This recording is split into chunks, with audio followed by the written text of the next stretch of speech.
ओम अज्ञानतिमिरान्धस्य ज्ञानाञ्जनशलाकया चक्षुरुन्मीलितं येन तस्मै श्रीगुरवे नमः। श्रीचैतन्यमनोभीष्टं स्थापितं येन भूतले स्वयं रूपा कदा मह्यं ददाति स्वपदान्तिकम्। वन्देऽहं श्रीगुरु श्रीयुतापदकमलं श्रीगुरून् वैष्णवांश्च श्रीरूपं साग्रजातं सहगण रघुनाथान्वितं तं सजीवम् साद्वैतं सावधूतं परिजनसहितं कृष्णचैतन्यदेवं श्रीराधा कृष्णपादान् सहगणललिता श्रीविशाखान्वितांश्च। हे कृष्ण करुणा सिन्धु दीनबन्धु जगत्पते गोपेशा गोपिका कान्ता राधा कान्त नमोऽस्तुते। तप्त काञ्चन गौराङ्गी राधे वृन्दावनेश्वरी वृषभानुसुते देवी प्रणमामि हरिप्रिये। वाञ्छाकल्पतरुभ्यश्च कृपा सिन्धुभ्य एव च पतितानां पावनेभ्यो वैष्णवेभ्यो नमो नमः। नमः ॐ विष्णुपादाय कृष्णप्रेष्ठाय भूतले श्रीमते भक्तिवेदान्ता स्वामिन् इति नामिने। नमस्ते सारस्वते देवे गौरवाणी प्रचारिणे निर्विशेषा शून्यवादी पाश्चात्यदेशतारिणे। जय श्री कृष्ण चैतन्य प्रभो नित्यानंद श्री अद्वैत गदाधरा श्रीवासादि गौर भक्त वृंद। हरे कृष्णा कृष्ण कृष्ण हरे हरे हरे राम राम राम हरे हरे। ಹರೇ ಕೃಷ್ಣ. ಎಲ್ಲ ಭಕ್ತರಿಗೂ ಶ್ರೀಮದ್ ಭಾಗವತದ ಅಧ್ಯಯನಕ್ಕೆ ಸ್ವಾಗತ. ಶ್ರೀಮದ್ ಭಾಗವತದ 2ನೇ ಸ್ಕಂದದ 10ನೇ ಅಧ್ಯಾಯದಲ್ಲಿ ಮೊದಲ 29 ಶ್ಲೋಕಗಳನ್ನ ನಾವು ನೋಡಿದ್ದೇವೆ. ಮೊದಲ 30 ಶ್ಲೋಕಗಳು. ಈಗ ಉಳಿದ ಶ್ಲೋಕಗಳು ಅಂದ್ರೆ ಒಟ್ಟು 51 ಶ್ಲೋಕಗಳಿವೆ. ಉಳಿದಂತಹ ಶ್ಲೋಕಗಳನ್ನ ಇವತ್ತಿನ ದಿನ ನಾವು ನೋಡೋಣ. ಕಳೆದ ವಾರದಲ್ಲಿ ಆ ಒಂದು 10 ಲಕ್ಷಣಗಳು, ಯಾವುದೇ ಒಂದು ಪುರಾಣವನ್ನ ಮಹಾಪುರಾಣ ಅಂತ ಹೇಳಿ ಕರಿಬೇಕು ಅಂತ ಹೇಳಿದ್ರೆ ಅದಕ್ಕೆ 10 ಲಕ್ಷಣಗಳಿರ್ತವೆ. ಆ 10 ಲಕ್ಷಣಗಳು ಯಾವುದು ಅನ್ನೋದನ್ನ ನಾವು ಕಳೆದ ವಾರದಲ್ಲಿ ನೋಡಿದ್ದೇವೆ. ಹಾಗೆಯೇ ಸರ್ಗ, ಈ ಪ್ರಥಮ ಹಂತದ ಸೃಷ್ಟಿ ಭಗವಂತನಿಂದ ಆದದ್ದು, ಅದು ಯಾವ ರೀತಿಯಾಗಿ ಅನ್ನೋದನ್ನು ಕೂಡ ನಾವು ನೋಡಿದ್ದೇವೆ. ಅತ್ರ ಸರ್ಗೋ ವಿಸರ್ಗಶ್ಚ ಸ್ಥಾನಂ ಪೋಷಣ ಮೂತಯ ಮನ್ವಂತರ ಈಶಾನುಕಥಾ ನಿರೋಧೋ ಮುಕ್ತಿರಾಶ್ರಯ. ಆಶ್ರಯ ತತ್ವವನ್ನ ಅರ್ಥ ಮಾಡಿಕೊಳ್ಳಿಕ್ಕೋಸ್ಕರ ಈ ಉಳಿದ 9 ಲಕ್ಷಣಗಳು ಇರುವಂತದ್ದು. ದಶಮಸ್ಯ ವಿಶುದ್ಧ್ಯರ್ಥಂ ನವಾಮಿಹ ಲಕ್ಷಣಂ ವರ್ಣಯಂತಿ ಮಹಾತ್ಮಾನ ಶ್ರುತೇನಾರ್ಥೇನ ಚಾಂಜಸ. ಹಾಗೆ ಆ ಒಂದು ಭಗವಂತನು ಯಾವ ರೀತಿಯಾಗಿ ಸರ್ವ ಆಶ್ರಯನಾಗಿದ್ದಾನೆ, ಎಲ್ಲದಕ್ಕೂ ಭಗವಂತನು ಆಶ್ರಯನಾಗಿದ್ದಾನೆ ಅನ್ನುವುದನ್ನು ಕೂಡ ಇಲ್ಲಿ ನಾವು ತಿಳಿದುಕೊಂಡಿದ್ದೇವೆ. ತ್ರಿತಯಂ ತತ್ರ ಯೋ ವೇದ ಸ ಆತ್ಮ ಆಶ್ರಯಾಶ್ರಯ. ನಾವೆಲ್ಲರೂ ಮೂರು ವಿಚಾರಗಳಲ್ಲಿ ಅವಲಂಬಿತರಾಗಿದ್ದೇವೆ. ಆಧ್ಯಾತ್ಮಿಕ, ಆದಿಭೌತಿಕ ಮತ್ತು ಆದಿದೈವಿಕ ಅಂತ ಹೇಳಿ. ಆದಿ ಭೌತಿಕ, ನಮಗೆ ಈ ಒಂದು ಭೌತಿಕವಾದಂತಹ ಶರೀರ ಇದೆ. ಆಧ್ಯಾತ್ಮಿಕ, ಆ ಶರೀರದೊಳಗೆ ಇಂದ್ರಿಯಗಳಿವೆ. ಹಾಗೂ ಆದಿದೈವಿಕ, ಆ ದೇವತೆಗಳಿಂದ ಆ ಇಂದ್ರಿಯಗಳು ನಿಯಂತ್ರಿಸಲ್ಪಟ್ಟಿವೆ. ಈ ಮೂವರ ಒಂದು ಸಹಕಾರ ಇದ್ದಾಗ ಮಾತ್ರ ನಾವು ಏನನ್ನಾದ್ರೂ ಮಾಡ್ಲಿಕ್ಕೆ ಸಾಧ್ಯ. ಆದರೆ ಭಗವಂತನಿಗೆ ಆ ರೀತಿಯಾಗಿ ಇಲ್ಲ. ಭಗವಂತನ ಇಂದ್ರಿಯಗಳು ಆಧ್ಯಾತ್ಮಿಕವಾದದ್ದು. ಆತನು ತನ್ನ ಯಾವ ಇಂದ್ರಿಯದಿಂದ ಯಾವ ಕೆಲಸವನ್ನಾದ್ರೂ ಮಾಡಬಲ್ಲ. ಇದನ್ನ ನಾವು ಬ್ರಹ್ಮ ಸಂಹಿತೆಯಲ್ಲಿ ಕೂಡ ತಿಳಿದುಕೊಳ್ಳಬಹುದು. ಆದ್ರೆ ನಮಗೆ ಬೇರೆ ಬೇರೆ ದೇವತೆಗಳಲ್ಲಿ ಮತ್ತು ಈ ಇಂದ್ರಿಯಗಳ ಮೇಲೆ ನಾವು ಅವಲಂಬಿತರಾಗಿದ್ದೇವೆ. ಹಾಗಾಗಿ ಭಗವಂತನು ಸ್ವ ಆಶ್ರಯ. ಮತ್ತು ಆ ಒಂದು ಬೇರೆ ಬೇರೆ ವಿಚಾರಗಳು ಅಂದ್ರೆ ಇಂದ್ರಿಯ ವಸ್ತುಗಳು, ಬೇರೆ ಬೇರೆ ಇಂದ್ರಿಯಗಳು ಇತ್ಯಾದಿಗಳ ಪಟ್ಟಿಯನ್ನ ನಾವು ಕಳೆದ ವಾರದಲ್ಲಿ ತಿಳಿದುಕೊಂಡಿದ್ದೇವೆ. ಇಲ್ಲಿ ಮತ್ತೆ ಅದನ್ನ ಕಾಣಬಹುದು. ಇದು 17ನೇ ಶ್ಲೋಕದಿಂದ ಪ್ರಾರಂಭ ಆಗುವಂತದ್ದು. ನೀವು 17ನೇ ಶ್ಲೋಕದಲ್ಲಿ ನೋಡಿದ್ರೆ, ಭಗವಂತನು ಏನನ್ನ ಇಚ್ಛೆ ಪಡ್ತಾನೋ ಅದು ನೆರವೇರುತ್ತದೆ. ನಮ್ಮ ಇಚ್ಛೆಯಿಂದ ಎಲ್ಲವೂ ಆಗುವುದಿಲ್ಲ. ನಾವು ಏನೇನೋ ಇಚ್ಛೆಗಳನ್ನು ಇಟ್ಟುಕೊಂಡಿರ್ತೇವೆ, ಆದ್ರೆ ಅದು ಎಲ್ಲವೂ ಕೂಡ ನೆರವೇರುವುದಿಲ್ಲ. ಆದ್ರೆ ಭಗವಂತನ ಇಚ್ಛಾ ಮಾತ್ರದಿಂದ ಎಲ್ಲವೂ ಕೂಡ ಸಾಧ್ಯವಾಗ್ತದೆ. ಹಾಗೆ ಭಗವಂತನ ಇಚ್ಛೆಯಿಂದಲೇ ಈ ಸೃಷ್ಟಿಯು ಆಗಿರುವಂತಹದ್ದು.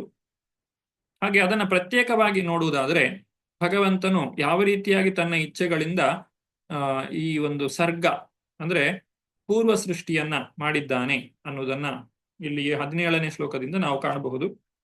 ಪ್ರಾಣಬಲವು ವಿರಾಟ್ ಪುರುಷನಿಂದ ಪ್ರಚೋದಿತವಾಗಿ ಹಸಿವು ಮತ್ತು ಬಾಯಾರಿಕೆ ಹುಟ್ಟಿತು. ಅವನು ಕುಡಿಯಲು ಮತ್ತು ತಿನ್ನಲು ಇಚ್ಛಿಸಿದಾಗ ಬಾಯಿಯು ತೆರೆಯಿತು. ಈ ವಿರಾಟ್ ಪುರುಷನ ವರ್ಣನೆ ಇಲ್ಲಿ ಮತ್ತೊಮ್ಮೆ ಬರ್ತಾ ಇದೆ. ಹಿಂದೆ ಯೋಗಿಗಳ ಧಾರಣಾಶ್ರಯಕ್ಕೋಸ್ಕರ ಮತ್ತು ಪುರುಷ ಸೂಕ್ತದ ದೃಢೀಕರಣಕ್ಕೋಸ್ಕರ ಈ ವಿರಾಟ್ ರೂಪದ ವರ್ಣನೆಯು ಹಿಂದೆ ಬಂದಿದೆ. ಈಗ ಮತ್ತೊಮ್ಮೆ ವಿರಾಟ್ ರೂಪವನ್ನ ಇಲ್ಲಿ ಸರ್ಗದ ವಿವರಣೆಗೋಸ್ಕರ ತಿಳಿಸ್ತಾ ಇದ್ದಾರೆ. ಭಗವಂತನು ಆಹಾರವನ್ನ ತೆಗೆದುಕೊಳ್ಳಲು ಇಚ್ಛಿಸಿದಾಗ ನಾಲಗೆಯನ್ನ ತಾಲು ಅಂತ ಹೇಳ್ತೇವೆ. ಈ ನಮ್ಮ ಚರ್ಮದ ಒಂದು ನಾಲಗೆ ಏನು ಕಾಣ್ತಾ ಇದೆ ಅದು ಸ್ಥೂಲವಾದಂತಹ ಇಂದ್ರಿಯ, ಗ್ರಾಸ್ ಸೆನ್ಸ್ ಆರ್ಗನ್ ಅಂತ ಹೇಳ್ತೇವೆ. ಅದನ್ನ ಆದಿಭೌತಿಕ ಅಂತ ಹೇಳ್ತೇವೆ. ಹಾಗೆ ಆ ಒಂದು ನಾಲಗೆಯ ಒಳಗೆ ಇರುವಂತಹ ಇಂದ್ರಿಯ ಅದು ಜಿಹ್ವ, ಸಟಲ್ ಸೆನ್ಸ್, ಅದು ಸೂಕ್ಷ್ಮೇಂದ್ರಿಯ. ಸ್ಥೂಲ ಇಂದ್ರಿಯ ತಾಲು, ಸೂಕ್ಷ್ಮೇಂದ್ರಿಯ ಜಿಹ್ವ, ಅದು ಆಧ್ಯಾತ್ಮಿಕ. ಹಾಗೂ ದೈವಿಕ ಅಥವಾ ಆ ಒಂದು ಇಂದ್ರಿಯದ ದೇವತೆ ವರುಣದೇವ. ನಾಲಗೆಯ ಮೇಲೆ ನೀರಿನ ಒಂದು ಅಂಶ ಇಲ್ಲದೆ ಹೋದ್ರೆ ನಮಗೆ ರುಚಿಯು ಸಿಗುವುದಿಲ್ಲ. ಅದರಿಂದ ಆ ನೀರು ನಮಗೆ ರುಚಿಯನ್ನ ಕೊಡುವಂಥದ್ದು, ನೀರಿನ ಮೂಲಗುಣ ರುಚಿ. ಅದಕ್ಕೆ ದೇವತೆ ಯಾರು? ವರುಣ. ಹಾಗೆ ನಮಗೆ ಸಿಕ್ಕಿದಂತಹ ಆ ಒಂದು ಇಂದ್ರಿಯದ ತನ್ಮಾತ್ರ ಅಂದ್ರೆ ಇಂದ್ರಿಯ ವಸ್ತು ಯಾವುದು? ಅದು ರುಚಿ. ಹಾಗೂ ರುಚಿಯು ಎಲ್ಲಿಂದ ಬರ್ತಾ ಇದೆ? ಪಂಚಮಹಾಭೂತ, ಅದು ನೀರು. ಈ ರೀತಿ ಈ 5 ವಿಚಾರಗಳನ್ನ ಅಂದ್ರೆ ಮಣ್ಣು, ನೀರು, ಗಾಳಿ, ಬೆಂಕಿ, ಆಕಾಶಗಳಲ್ಲಿ ಇವುಗಳನ್ನ ಈ ರೀತಿಯಾಗಿ ಭಗವಂತ ಏನನ್ನು ಇಚ್ಛಿಸಿದ, ಅದರಿಂದ ಯಾವ ಸ್ಥೂಲ ಇಂದ್ರಿಯ ಬಂತು, ಆನಂತರ ಅದರ ಸೂಕ್ಷ್ಮೇಂದ್ರಿಯ ಯಾವುದು, ಹಾಗೂ ಅದಕ್ಕೆ ನಿಯಂತ್ರಕ ದೇವತೆ ಯಾರು, ಹಾಗೂ ಆ ಇಂದ್ರಿಯದ ಆಹಾರ ಅಥವಾ ತನ್ಮಾತ್ರೆ ಯಾವುದು, ಮತ್ತು ಅದು ಯಾವ ಮೂಲಭೂತ ವಸ್ತುವಿನಿಂದ, ಪಂಚಮಹಾಭೂತದಿಂದ ಬರ್ತಾ ಇದೆ. ಇದನ್ನ ಇಲ್ಲಿ ಬೇರೆ ಬೇರೆ ಶ್ಲೋಕಗಳಲ್ಲಿ 17ರಿಂದ 23ನೇ ಶ್ಲೋಕದವರೆಗೆ ವಿವರಿಸ್ತಾ ಹೋಗ್ತಾರೆ. 20ನೇ ಶ್ಲೋಕದಲ್ಲಿ ನೀವು ಕಾಣಬಹುದು ವಾಸನೆ. ಭಗವಂತನು ಆಘ್ರಾಣಿಸಲು ಇಚ್ಛೆ ಪಟ್ಟಾಗ ಏನಾಯಿತು? ಮೂಗು, ಆ ಒಂದು ಆಘ್ರಾಣಿಸುವಂತಹ ಗಂಧವಾಹಕನಾದ ವಾಯು ನಿಯಂತ್ರಕ ದೇವತೆಯಾಗಿರುವಂತಹ ಆ ಮೂಗು ಅದು ಸೃಷ್ಟಿಸಲ್ಪಡ್ತದೆ. ಅದು ನಾಸಿಕ ಅಂತ ಹೇಳ್ತೇವೆ. ಸ್ಥೂಲವಾಗಿ ನಾಸಿಕ, ಸೂಕ್ಷ್ಮವಾಗಿ ಗ್ರಹಣ ಇಂದ್ರಿಯ. ಅಶ್ವಿನಿ ಕುಮಾರರೇ ದೇವತೆಗಳು. ಮತ್ತು ಗಂಧ ಅದರ ತನ್ಮಾತ್ರೆ, ಭೂಮಿಯಿಂದ ಬರುವಂತಹದ್ದು ಪಂಚಮಹಾಭೂತ, ಆದಿಭೌತಿಕ, ಆಧ್ಯಾತ್ಮಿಕ, ಆದಿದೈವಿಕ. 21ನೇ ಶ್ಲೋಕದಲ್ಲಿ ಭಗವಂತನು ನೋಡಲು ಇಚ್ಛಿಸಿದಾಗ ಏನಾಗ್ತದೆ? ಅಕ್ಷಿಣಿ ಅಂತ ಹೇಳಿದ್ರೆ ಸ್ಥೂಲವಾದಂತಹ ಕಣ್ಣು. ಚಕ್ಷು ಅಂದ್ರೆ ಸೂಕ್ಷ್ಮವಾದ ಕಣ್ಣು, ಸೂಕ್ಷ್ಮವಾದ ಇಂದ್ರಿಯ. ಅದಕ್ಕೆ ಯಾರು ದೇವತೆ? ಸೂರ್ಯದೇವ. ರೂಪವೇ ತನ್ಮಾತ್ರೆ, ಅದು ಬರುವಂತಹದ್ದು ಬೆಂಕಿಯಿಂದ, ಪಂಚಮಹಾಭೂತಗಳಲ್ಲಿ ಒಂದು. ಹಾಗೆ ಕೇಳುವುದು, ಭಗವಂತನು ಕೇಳಲು ಇಚ್ಛಿಸಿದಾಗ ಕರ್ಣದ ಸೃಷ್ಟಿಯಾಯಿತು. ಕರ್ಣ ಅಂದ್ರೆ ಸ್ಥೂಲ ಇಂದ್ರಿಯ, ಶ್ರೋತ್ರ ಅಂದ್ರೆ ಸೂಕ್ಷ್ಮೇಂದ್ರಿಯ. ದಿಗ್ದೇವತೆಗಳು ಇಂದ್ರಿಯ ದೇವತೆ, ಶಬ್ದ ತನ್ಮಾತ್ರೆ, ಆಕಾಶವೇ ಅದರ ಪಂಚಮಹಾಭೂತ. ಹಾಗೆ ಸ್ಪರ್ಶ ಹೇಗೆ ಬರ್ತದೆ? ಸ್ಥೂಲವಾಗಿ ನಮಗೆ ಚರ್ಮ, ತ್ವಚಿ ಅಂತ ಹೇಳ್ತೇವೆ. ಸೂಕ್ಷ್ಮ ಇಂದ್ರಿಯ ತ್ವಕ್ ಅಂತ ಹೇಳ್ತೇವೆ. ಆಮೇಲೆ ವಾಯು ಅದರ ಆಧ್ಯಾತ್ಮಿಕ ಅಂದ್ರೆ ಆದಿದೈವಿಕ, ಈ ಒಂದು ಇಂದ್ರಿಯ ದೇವತೆ. ಹಾಗೆ ತನ್ಮಾತ್ರ, ಆ ಒಂದು ಇಂದ್ರಿಯಕ್ಕೆ ಬೇಕಾದಂತಹ ಆಹಾರ ಏನು? ಆಹಾರ ಅಂದ್ರೆ ಅದು ಸ್ವೀಕಾರ ಮಾಡುವಂತಹ ವಿಚಾರ, ಅದು ಟಚ್ ಅಥವಾ ಸ್ಪರ್ಶ ಜ್ಞಾನ. ಅದಕ್ಕೆ ಯಾವ ಪಂಚಮಹಾಭೂತದಿಂದ ಬರುವಂತಹದ್ದು? ಅದು ಗಾಳಿಯಿಂದ ಬರುವಂತಹದ್ದು. ಹೀಗೆ 5 ನಾವು ಇಲ್ಲಿ ಈ ರೀತಿಯಾಗಿ ಪಟ್ಟಿ ಮಾಡಬಹುದು. ಅದು ಪಂಚ ಜ್ಞಾನೇಂದ್ರಿಯಗಳು. ಹಾಗೆ ಪಂಚ ಕರ್ಮೇಂದ್ರಿಯಗಳು ಕೂಡ ತಿಳಿಸಲ್ಪಟ್ಟಿದೆ 19, 24, 25, 26, 27ರಿಂದ. ಕರ್ಮೇಂದ್ರಿಯಗಳು ಯಾವುದು? ವಾಕ್, ಪಾಣಿ, ಪಾದ, ಗುದ, ಉಪಸ್ಥ. ಮಾತಿನಿಂದ ಕೆಲಸ ಆಗ್ತದೆ, ಅಥವಾ ಕೈಯಿಂದ ನಾವು ಕೆಲಸ ಮಾಡ್ತೇವೆ, ಕಾಲಿನಿಂದ ಕೆಲಸ ಮಾಡ್ತೇವೆ, ಅಥವಾ ಸೃಷ್ಟಿ ಕಾರ್ಯದಲ್ಲಿ ಆ ಒಂದು ಶಿಶ್ನ, ಹಾಗೂ ಶರೀರದಿಂದ ಬೇಡದ ವಸ್ತುಗಳನ್ನ ಹೊರಗೆ ಹಾಕ್ಲಿಕ್ಕೆ ಬುಧ. ಈ 5 ವಸ್ತುಗಳನ್ನ ಕರ್ಮೇಂದ್ರಿಯಗಳು ಅಂತ ಹೇಳ್ತೇವೆ.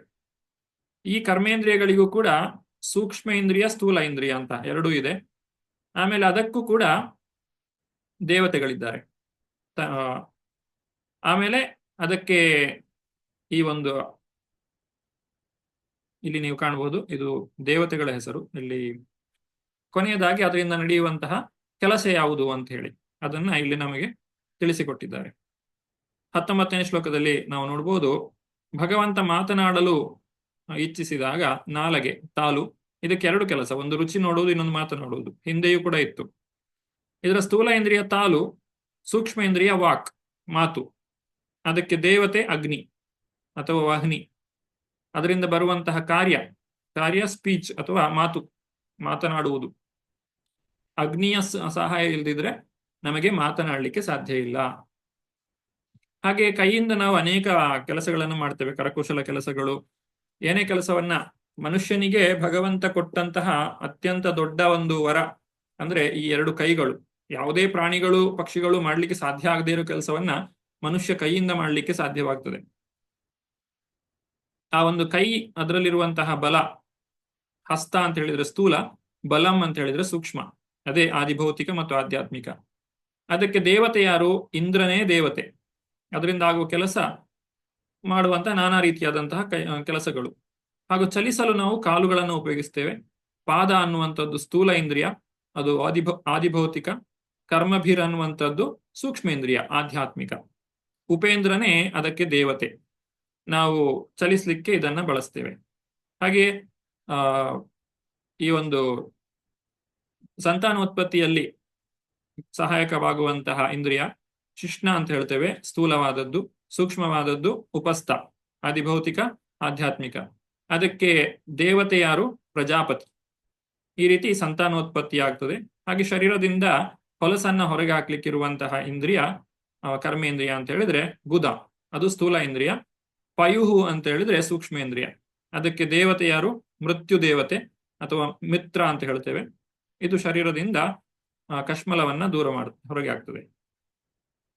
ಆಮೇಲೆ 28, 29, 30 ಇದು ಇನ್ನೂ ಉಳಿದಂತಹ ಇಂದ್ರಿಯಗಳ ವಿಚಾರವನ್ನ ಹೇಳ್ತದೆ. ಶರೀರವನ್ನ ಬದಲಾಯಿಸುವುದು ಹೇಗೆ? ನಾವು ಶರೀರವನ್ನ ಬದಲಾಯಿಸಲಿಕ್ಕೆ ಅಥವಾ ಶರೀರವನ್ನ ಮೊದಲು ಪಡೆಯಲಿಕ್ಕೆ ತಾಯಿಯ ಗರ್ಭದಲ್ಲಿ ಆಶ್ರಯವನ್ನ ಪಡೆಯುತ್ತೇವೆ. ಅಲ್ಲಿ ನಮಗೆ ಶರೀರಕ್ಕೆ ಬೇಕಾದಂತಹ ಎಲ್ಲಾ ಅಂಶಗಳನ್ನ ಕೊಡುವಂತಹದ್ದು ನಾಭಿ, ಹೊಕ್ಕಳಿನ ಬಳ್ಳಿ. ಅದು ಆದಿಭೌತಿಕ. ಅದರಲ್ಲಿ ಸೂಕ್ಷ್ಮವಾಗಿರುವಂಥದ್ದು ಅಪಾನ ಮತ್ತೆ ಪ್ರಾಣವಾಯುಗಳು. ನಮ್ಮ ಶರೀರದಲ್ಲಿ 5 ರೀತಿಯ ವಾಯುಗಳಿವೆ: ಪ್ರಾಣ, ಅಪಾನ, ವ್ಯಾನ, ಉದಾನ, ಸಮಾನ ಅಂತ ಹೇಳಿ. ಇದರ ಬಗ್ಗೆ ಮುಂದಕ್ಕೆ ನಾವು ವಿವರವಾಗಿ ನೋಡ್ಲಿಕ್ಕಿದ್ದೇವೆ. ಅಪಾನವಾಯು ಮತ್ತು ಪ್ರಾಣವಾಯು ಇಲ್ಲಿ ನಮಗೆ ಸಹಾಯ ಮಾಡ್ತದೆ. 28ನೇ ಶ್ಲೋಕದಲ್ಲಿ ನೀವು ಇದನ್ನ ಗಮನಿಸಬಹುದು. ಇದಕ್ಕೆ ದೇವತೆ ಯಾರು ಅಂತ ಹೇಳಿದ್ರೆ ಮೃತ್ಯು. ಇದಿಲ್ಲಿ ತನ್ಮಾತ್ರೆ ಅಲ್ಲ, ಇದು ದೇವತೆಗಳು ಅಂತ ಹೆಸರಾಗಬೇಕು, ಆದಿದೈವಿಕ ಅಂತ ಹೇಳಿ. ಅದರಿಂದ ಏನು ಕಾರ್ಯ ನಡೀತದೆ? ಸಾವು, ಹುಟ್ಟು ಸಾವುಗಳ ಚಕ್ರ. ಹಾಗೆ ಭಗವಂತನು ಆಹಾರವನ್ನ ಸ್ವೀಕಾರ ಮಾಡಲಿಕ್ಕೆ, ಅಂದ್ರೆ ಆಹಾರ ಬಾಯಿಂದ ಸ್ವೀಕಾರ ಮಾಡುದಿದ್ರು ಅದು ಪಚನವಾಗುವಂಥದ್ದು ಹೊಟ್ಟೆಯಲ್ಲಿ. ಹಾಗಾಗಿ ಆ ಹೊಟ್ಟೆಗೂ ಕೂಡ ಒಬ್ಬ ಅಭಿಮಾನಿ ದೇವತೆ ಬೇಕು. ಕುಕ್ಷಿ ಅಂತ ಹೇಳ್ತೇವೆ ಈ ಒಂದು ಸ್ಥೂಲವಾಗಿ, ಆದಿಭೌತಿಕ. ಅಂತರಾಣಿ ಅಂತ ಹೇಳಿದ್ರೆ ಆಧ್ಯಾತ್ಮಿಕ, ಸೂಕ್ಷ್ಮವಾದದ್ದು. ಅದರ ದೇವತೆ ಸಮುದ್ರ ದೇವತೆ. ಅದರಿಂದ ಬರುವಂತಹ ಕೆಲಸ ಏನು? ನಮಗೆ ತೃಪ್ತಿ ಆಗ್ತದೆ, ತುಷ್ಟಿ ಪುಷ್ಟಿ ಶರೀರಕ್ಕೆ ಒದಗುತ್ತದೆ ಆಹಾರವನ್ನು ಸೇವಿಸುವುದರಿಂದ. ಕೊನೆಯದಾಗಿ ಈ ಎಲ್ಲ ಇಂದ್ರಿಯಗಳನ್ನ ಒಟ್ಟಿಗೆ ಹಿಡಿತದಲ್ಲಿ ಇಟ್ಟುಕೊಳ್ಳುವಂತಹ ಒಂದು ಇಂದ್ರಿಯ ಅಂತ ಹೇಳಿದ್ರೆ ಮನಸ್ಸು. ಆ ಮನಸ್ಸು ಎಲ್ಲಿರ್ತದೆ? ಹೃದಯದಲ್ಲಿ. ಹೃದಯ ಸ್ಥೂಲವಾದದ್ದು, ಮನಸ್ಸು ಸೂಕ್ಷ್ಮವಾದದ್ದು. ಅದಕ್ಕೆ ಅಭಿಮಾನಿ ದೇವತೆ ಚಂದ್ರ. ಈ ಮನಸ್ಸಿನ ಮುಖಾಂತರವಾಗಿ ನಾವು ಅನೇಕ ಆಸೆಗಳನ್ನ ಹೊಂದುತ್ತೇವೆ, ಬೇಕು ಬೇಡಗಳನ್ನ ಹೊಂದುತ್ತೇವೆ. ಇದೆಲ್ಲವೂ ಕೂಡ ಈ ಇಂದ್ರಿಯಗಳಿಂದ ಆಗಿರುವಂಥದ್ದು. ಇದಿಷ್ಟನ್ನ ನಾವು ಮೊದಲ 30 ಶ್ಲೋಕಗಳಲ್ಲಿ ಕಾಣಬಹುದು. ಇದಿಷ್ಟು ಸರ್ಗಕ್ಕೆ ಸಂಬಂಧಪಟ್ಟಂತಹ ವಿಚಾರಗಳು. ಸರ್ಗದಲ್ಲಿ ಏನೆಲ್ಲ ಇದೆ ಅನ್ನೋದನ್ನ ನಾವು ಇಲ್ಲಿ ಕಾಣಬಹುದು. ಇನ್ನು 31ನೇ ಶ್ಲೋಕಕ್ಕೆ ನೋಡುವುದಾದ್ರೆ ಧಾತುಗಳನ್ನ ಸೃಷ್ಟಿ ಮಾಡಿರುವುದನ್ನ ಹೇಳಿದ್ದಾರೆ. ಇಲ್ಲಿ ಸಪ್ತಧಾತುಗಳು ಅಂತ ಹೇಳ್ತೇವೆ. ಶರೀರದ ಸಪ್ತಧಾತುಗಳು ಅಂದರೆ ಚರ್ಮದ ಮೇಲಿನ ತೆಳುವಾದ ಪದರು, ಅದನ್ನು ತ್ವಕ್ ಅಂತ ಹೇಳ್ತೇವೆ. ಆಮೇಲೆ ಚರ್ಮ, ಮಾಂಸ, ರಕ್ತ, ಕೊಬ್ಬು, ಮಜ್ಜೆ ಮತ್ತು ಎಲುಬು. ಇವೆಲ್ಲವೂ ಭೂಮಿ, ಜಲ ಮತ್ತು ಅಗ್ನಿಯಿಂದ ನಿರ್ಮಿತವಾಗುತ್ತವೆ. ಆದರೆ ಪ್ರಾಣವಾಯುವು ಆಕಾಶ, ನೀರು ಮತ್ತು ಗಾಳಿಯಿಂದ ಉತ್ಪನ್ನವಾಗುತ್ತದೆ. ಇಲ್ಲಿ ಪ್ರಾಣವಾಯು ಅನ್ನುವಂಥದ್ದು ಬಹಳ ಮುಖ್ಯ. ಪ್ರಾಣವಾಯು ಇಲ್ಲದೆ ಇದ್ರೆ ಯಾವುದು ಕೂಡ ನಡೆಯುವುದಿಲ್ಲ. ನಾವು ಆಹಾರ ಇಲ್ಲದೆ ಸ್ವಲ್ಪ ದಿನ ಬದುಕಬಹುದು, ನೀರು ಇಲ್ದಿದ್ರೂ ಬದುಕಬಹುದು, ಆದ್ರೆ ಗಾಳಿ ಇಲ್ದಿದ್ರೆ ಯಾರಿಗೂ ಬದುಕಲಿಕ್ಕೆ ಸಾಧ್ಯ ಇಲ್ಲ. ಹಾಗಾಗಿ ಇದನ್ನ ಪ್ರತ್ಯೇಕವಾಗಿ ಹೇಳಿದ್ದಾರೆ. ಈ ಶರೀರದಲ್ಲಿರುವಂತಹ ಸ್ಥೂಲ ವಿಚಾರಗಳು, ಶರೀರದ ಮೇಲಿರುವಂತಹ ರೋಮಗಳು, ಮೇಲೆ ಚರ್ಮ, ಮಾಂಸ, ರಕ್ತ, ಕೊಬ್ಬು, ಮಜ್ಜೆ, ಎಲುಬು, ಇದೆಲ್ಲ ಸೃಷ್ಟಿಯಾಗುವುದು ನಾವು ತಿನ್ನುವಂತಹ ಆಹಾರದಿಂದ. ನಾವು ತಿನ್ನುವ ಆಹಾರದಲ್ಲಿ ಅಷ್ಟೆಲ್ಲ ವಿಚಾರಗಳಿವೆ. ಅದು ಯಾವಾಗ ಈ ಹೊಟ್ಟೆಗೆ ಹೋಗ್ತದೋ ಅದರಲ್ಲಿ ಬಹಳಷ್ಟು ವಿಭಜನೆಗಳಾಗ್ತವೆ. ವಿಭಜನೆಗಳಾಗಿ ಬೇರೆ ಬೇರೆ ಕಾರ್ಯಗಳಿಗೋಸ್ಕರ ಅವುಗಳನ್ನ ನಾವು ಪ್ರತ್ಯೇಕವಾಗಿ ಬಳಸ್ತೇವೆ. ಈಗ ನೀವು ಉದಾಹರಣೆಗೆ ಭೂಮಿಯಿಂದ ಪೆಟ್ರೋಲಿಯಂ ಅನ್ನು ತೆಗೆದ್ರೆ ಅದರಲ್ಲಿ ಅನೇಕ ವಿಚಾರಗಳು ಬರ್ತವೆ. ನಿಮಗೆ ಪೆಟ್ರೋಲ್ ಸಿಗ್ತದೆ, ಡೀಸೆಲ್ ಸಿಗ್ತದೆ, ಹಾಗೆ ಮೇಣ ಸಿಗ್ತದೆ, ಕೊನೆಗೆ ಡಾಮರ್ ಸಿಗ್ತದೆ. ಎಲ್ಲವನ್ನ ಅವುಗಳು ಪ್ರತ್ಯೇಕವಾಗಿ ಮಾಡಿದಾಗ ಏನೆಲ್ಲ ಸಿಗ್ತದೆ. ಹಾಗೆ ಭೂಮಿಯನ್ನ ಅಗೆದು ನಾವು ಗಣಿಗಾರಿಕೆ ಮಾಡಿದ್ರು ಕೂಡ ಅದರಲ್ಲಿ ಈಗ ಚಿನ್ನದ ಗಣಿ ಅಂತ ಹೇಳಿದ್ರೆ ಚಿನ್ನ ಮಾತ್ರ ಸಿಗುವುದಲ್ಲ, ಅದರಲ್ಲಿ ಇನ್ನೂ ಬಹಳಷ್ಟು ಉಪ ಉತ್ಪನ್ನಗಳು ಕೂಡ ಸಿಗ್ತವೆ. ಅವುಗಳನ್ನು ಬಳಸಿಕೊಳ್ಳಬಹುದು. ಹಾಗೆ ನಾವು ತಿನ್ನುವ ಆಹಾರದಲ್ಲಿ ಮುಖ್ಯವಾಗಿ ಶರೀರಕ್ಕೆ, ರಕ್ತಕ್ಕೆ ಆ ಒಂದು ರಸವನ್ನ ರಕ್ತ ಸೆಳೆದುಕೊಳ್ತದೆ. ಆಮೇಲೆ ಇಡೀ ಶರೀರಕ್ಕೆ ಬೇಕಾದಂತಹ ಒಂದು ತುಷ್ಟಿ ಪುಷ್ಟಿಯನ್ನ ಅದು ನೀಡ್ತದೆ, ಒಂದು ಶಕ್ತಿಯನ್ನ ಅದು ಕೊಡ್ತದೆ. ಅದಲ್ಲದೆ ಈ ನಮ್ಮ ಉಗುರುಗಳು, ಕೂದಲು, ಈ ಕಣ್ಣಿನ ರೆಪ್ಪೆ, ಇವುಗಳನ್ನು ಕೂಡ, ನಮ್ಮ ಹಲ್ಲುಗಳು, ಇವುಗಳನ್ನೆಲ್ಲ ಸೃಷ್ಟಿ ಮಾಡುವುದು ಕೂಡ ಇದರಿಂದಲೇ. ಹಾಗೆ ನಮ್ಮ ಒಳಗಿರುವಂತಹ ಮಾಂಸ, ಆಮೇಲೆ ಮಜ್ಜೆ, ಎಲುಬು, ಕೊಬ್ಬು, ಇದೆಲ್ಲವೂ ಕೂಡ ಈ ಆಹಾರದಿಂದಲೇ ಬರುವಂತಹದ್ದು. ಈ ವಿಭಜನೆಗಳೆಲ್ಲ ಹೊಟ್ಟೆಯೊಳಗೆ ನಡೆಯುತ್ತದೆ. ಇದು ಮೊದಲ 3 ಭೂಮಿ, ಜಲ, ಅಗ್ನಿಯಿಂದ ಆದ್ರೆ ಉಳಿದದ್ದು ಆಕಾಶ, ನೀರು ಮತ್ತು ಗಾಳಿಯಿಂದ ಆಗುವಂತಹದ್ದು. 2ರಲ್ಲೂ ನಾವು ಗಮನಿಸಬಹುದು, ಜಲ ಅನ್ನುವಂಥದ್ದು ಸಾಮಾನ್ಯವಾದಂತಹ ವಸ್ತು. ಭೂಮಿ, ಜಲ, ಅಗ್ನಿ, ಆಕಾಶ, ನೀರು, ಗಾಳಿ, 2ರಲ್ಲೂ ಕೂಡ ನೀರು ಸಾಮಾನ್ಯವಾದಂತಹ ವಿಚಾರವಾಗಿದೆ. ಇನ್ನು 32ನೇ ವಿಚಾರವನ್ನು ನೋಡುವುದಾದ್ರೆ, ಇಂದ್ರಿಯ ಅಂಗಗಳು ಪ್ರಕೃತಿಯ ಗುಣಗಳಿಗೆ ಹೊಂದಿಕೊಂಡಿರುತ್ತವೆ ಮತ್ತು ಪ್ರಕೃತಿ ಗುಣಗಳು ಅಹಂಕಾರದ ಉತ್ಪನ್ನಗಳಾಗಿವೆ. ಮನಸ್ಸು ಎಲ್ಲ ಬಗೆಯ ಭೌತಿಕ ಅನುಭವಗಳಿಗೆ, ಸುಖ ಮತ್ತು ದುಃಖ ಇವುಗಳಿಗೆ ಅಧೀನವಾಗಿದೆ ಮತ್ತು ಬುದ್ಧಿಶಕ್ತಿಯು ಮನಸ್ಸಿನ ಆಲೋಚನೆಯ ಲಕ್ಷಣವಾಗಿದೆ. ಭಗವದ್ಗೀತೆಯ 6ನೇ ಅಧ್ಯಾಯದಲ್ಲಿ ನಾವು ನೋಡಿದ್ದೇವೆ, ಇಂದ್ರಿಯಾಣಿ ಪರಾಣಿ ಆಹುರ್ ಇಂದ್ರಿಯಭ್ಯ ಪರಮನಃ ಮನಸಸ್ತು ಪರೋ ಬುದ್ಧಿ ಯೋ ಬುದ್ಧಿ ಪರಸ್ತಸ್ತು ಸಹ. ಅಂದ್ರೆ ಇಂದ್ರಿಯಾಣಿ ಪರಾಣಿ ಆಹು, ಈ ಶರೀರಕ್ಕಿಂತ ಇಂದ್ರಿಯಗಳು ಶ್ರೇಷ್ಠ, ಇಂದ್ರಿಯಗಳಿಗಿಂತ ಮನಸ್ಸು ಶ್ರೇಷ್ಠ, ಮನಸ್ಸಿಗಿಂತ ಬುದ್ಧಿಗಿಂತಲೂ ಈ ಒಂದು ಅಹಂಕಾರವು ಅಥವಾ ಆತ್ಮನು ಇನ್ನಷ್ಟು ಶ್ರೇಷ್ಠನಾಗಿದ್ದಾನೆ. ಅದನ್ನು ಇಲ್ಲಿ ಅದೇ ವಿಚಾರವನ್ನ ಮತ್ತೆ ಹೇಳ್ತಾ ಇದ್ದಾರೆ. ಇಂದ್ರಿಯಗಳು ಯಾವುದೆಲ್ಲ ಇಂದ್ರಿಯ? ಕಣ್ಣು, ಕಿವಿ, ಮೂಗು, ನಾಲಿಗೆ, ಚರ್ಮ. ಅದರಿಂದ ನಾವು ಏನೆಲ್ಲ ವಿಚಾರಗಳನ್ನು ಗ್ರಹಿಸ್ತೇವೆ? ಶಬ್ದ, ಸ್ಪರ್ಶ, ರೂಪ, ರಸ, ಗಂಧ, ಇದೆಲ್ಲವೂ ಬಂದು ಮನಸ್ಸಿಗೆ ಸೇರ್ತದೆ. ಮನಸ್ಸಿನಲ್ಲಿ ಏನಾಗ್ತದೆ? ಬೇಕು ಬೇಡಗಳ ಒಂದು ತರ್ಕ ನಡೀತದೆ. ನನಗಿದು ಬೇಕು, ಇದು ತುಂಬಾ ಇಷ್ಟ ಆಯ್ತು, ಇದು ಬೇಡ, ನನಗೆ ಇಷ್ಟ ಇಲ್ಲ. ಈಗ ತುಂಬಾ ಬಿಸಿ ಇದೆ, ಅವನಿಗೆ ಇಷ್ಟ ಇಲ್ಲ. ತಣ್ಣಗಿನ ಒಂದು ಗಾಳಿ ಬೀಸ್ತದೆ, ನನಗೆ ತುಂಬಾ ಇಷ್ಟ ಆಯ್ತು. ಇದೆಲ್ಲ ಎಲ್ಲಿಂದ ಬರ್ತಾ ಇದೆ? ಚರ್ಮದಿಂದ. ಚರ್ಮಕ್ಕೆ ಸ್ಪರ್ಶ ಆಗ್ತದೆ, ಸ್ಪರ್ಶದ ಜ್ಞಾನ ಮನಸ್ಸಿಗೆ ಹೋಗ್ತದೆ. ಮನಸ್ಸು ಇದು ನನಗೆ ಇಷ್ಟ ಅಥವಾ ಇಷ್ಟ ಇಲ್ಲ ಇದನ್ನ ಮಾಡ್ತದೆ. ಇದರ ಮೇಲೆ ಇರುವಂತದ್ದು ಬುದ್ಧಿ. ಬುದ್ಧಿಯು ಅದನ್ನು ವಿಶ್ಲೇಷಣೆ ಮಾಡ್ತದೆ. ಹೇಗೆ ಅಂದ್ರೆ, ಯಾವುದಾದ್ರೂ ಒಂದು ವಸ್ತು, ಈಗ ನನಗೊಂದು ಪೆನ್ ಬೇಕು, ಅದನ್ನು ನಾನು ಬರೀಬೇಕು ಅಂತ ಹೇಳಿದ್ರೆ ಅಲ್ಲಿ ಒಂದು ಟೇಬಲ್ ಮೇಲೆ ಒಂದು ಪೆನ್ ಕಾಣ್ತದೆ. ಈಗ ಅದನ್ನು ನಾನು ಉಪಯೋಗಿಸಬೇಕು ಅಂತ ಹೇಳಿದ್ರೆ ಅದು ಯಾರ್ದು ಅಂತ ಕೇಳಬೇಕು. ಕಣ್ಣು ನೋಡ್ತದೆ, ಆ ದೃಶ್ಯ ಮನಸ್ಸಿಗೆ ಹೋಗ್ತದೆ, ಮನಸ್ಸು ಅದನ್ನ ನನಗೆ ಬೇಕು ಅಂತ ಹೇಳ್ತದೆ, ನನಗೆ ಬರೀಲಿಕ್ಕೆ ಉಂಟು, ಬೇಕು ಅಂತ ಹೇಳಿ. ಆಗ ಬುದ್ಧಿಯು ಅವಲೋಕನ ಮಾಡ್ತದೆ, ಇದು ಯಾರಿಗೆ ಸೇರಿದ್ದು, ಅದು ಬುದ್ಧಿಯ ಕೆಲಸ. ಆಮೇಲೆ ಬುದ್ಧಿಯಿಂದ ನಾವು ಅದನ್ನ ವಿಚಾರಿಸಿ ತಿಳಿದುಕೊಂಡಾಗ ಅದು ಇಂಥವರಿಗೆ ಸಲ್ಲಬೇಕಾದದ್ದು. ಆಗ ಅವ್ರ ಹತ್ರ ಕೇಳ್ತೇವೆ, ನಾನು ಇದನ್ನು ಉಪಯೋಗಿಸಲ್ಲ, ಸರಿ ಅಂತ ಹೇಳಿದ್ರೆ ಉಪಯೋಗಿಸ್ಬೋದು. ಆದ್ರೆ ಮನಸ್ಸು ಅಷ್ಟೆಲ್ಲ ಯೋಚನೆ ಮಾಡುವುದಿಲ್ಲ, ನನಗೆ ಇದು ತುಂಬಾ ಇಷ್ಟ, ಹಾಗಾಗಿ ನನಗೆ ಬೇಕು. ಬುದ್ಧಿ ಕಮ್ಮಿ ಇದ್ದವರು ಇಷ್ಟೆಲ್ಲ ಯೋಚನೆ ಮಾಡುವುದಿಲ್ಲ. ಅದು ಯಾರ್ದಾದ್ರೆ ನನಗೇನು, ನನಗೆ ಬೇಕು, ನಾನು ಉಪಯೋಗಿಸ್ತೇನೆ. ಇದು ಬುದ್ಧಿ ಸರಿಯಾಗಿ ಬೆಳೆಯದೇ ಇದ್ರೆ, ಈಗ ಸಣ್ಣ ಮಕ್ಕಳು ಸಿಕ್ಕಿದ್ದನ್ನೆಲ್ಲ ಬಾಯಿಗೆ ಹಾಕ್ತಾರೆ. ಯಾಕಂದ್ರೆ ನಾವು ಹೇಳ್ತೇವೆ, ಮಕ್ಕಳು ಅವರಿಗೆ ಬುದ್ಧಿ ಇರೋದಿಲ್ಲ ಅಂತ. ಅಥವಾ ಪ್ರಾಣಿ ಪಕ್ಷಿಗಳಿಗೂ ಅಷ್ಟೇ, ಅವರಿಗೆ ಎಲ್ಲವನ್ನು ಅವಲೋಕನ ಮಾಡುವಂತಹ ಬುದ್ಧಿಶಕ್ತಿಯು ಬೆಳೆದಿರುವುದಿಲ್ಲ. ಇದು ನಾವು ಆ ಮನಸ್ಸು ಮತ್ತು ಬುದ್ಧಿಯ ವಿಚಾರವನ್ನ ವ್ಯತ್ಯಾಸವನ್ನ ಗಮನಿಸಲಿಕ್ಕೆ ನಮಗೆ ಸಾಧ್ಯ ಇದೆ. ಈ ಬುದ್ಧಿಗಿಂತಲೂ ಮೇಲೆ ಇರುವಂತದ್ದು ಅಹಂಕಾರ. ಅಹಂಕಾರ ಅಂತ ಹೇಳಿದ್ರೆ ಏನು? ನಾವು ಯಾವುದೇ ಒಂದು ವಸ್ತುವನ್ನ, ಇಷ್ಟವಾದಂತಹ ವಸ್ತುವನ್ನ ಪಡೆದಾಗ ಅದನ್ನ ನಾನು ಅನುಭವಿಸಿದೆ ಅನ್ನುವಂತಹ ಒಂದು ಯೋಚನೆ ಏನು ಬರ್ತದೆ, ಅದು ಅಹಂಕಾರದಿಂದ. ನಾನು ಈ ಪೆನ್ ನನಗೆ ಸಿಕ್ಕಿತು, ಈಗ ನಾನು ಇದರಲ್ಲಿ ಬರೆಯುವುದು, ನಾನು ಬರೀತಾ ಇದ್ದೇನೆ, ಇದು ನನ್ನಿಂದ ಆಗ್ತಾ ಇದೆ, ಈ ರೀತಿಯಾದಂತಹ ಆಲೋಚನೆಗಳು ಏನು ನನಗೆ ಬರ್ತದೆಯೋ ಅದು ಅಹಂಕಾರದಿಂದ ಬರ್ತದೆ. ಯಾರು ನಿಜವಾದಂತಹ ಸತ್ಯವನ್ನ ತಿಳಿದಿರ್ತಾರೋ ಅವರ ಮಿಥ್ಯಾ ಅಹಂಕಾರ ದೂರವಾಗಿ ನಿಜವಾದಂತಹ ಅಹಂಕಾರವನ್ನ ಅವರು ಪಡೆದಿರ್ತಾರೆ. ನಿಜವಾದ ಅಹಂಕಾರ ಏನು? ಜೀವೇರ ಸ್ವರೂಪಹಾಯ ಕೃಷ್ಣರ ನಿತ್ಯದಾಸ.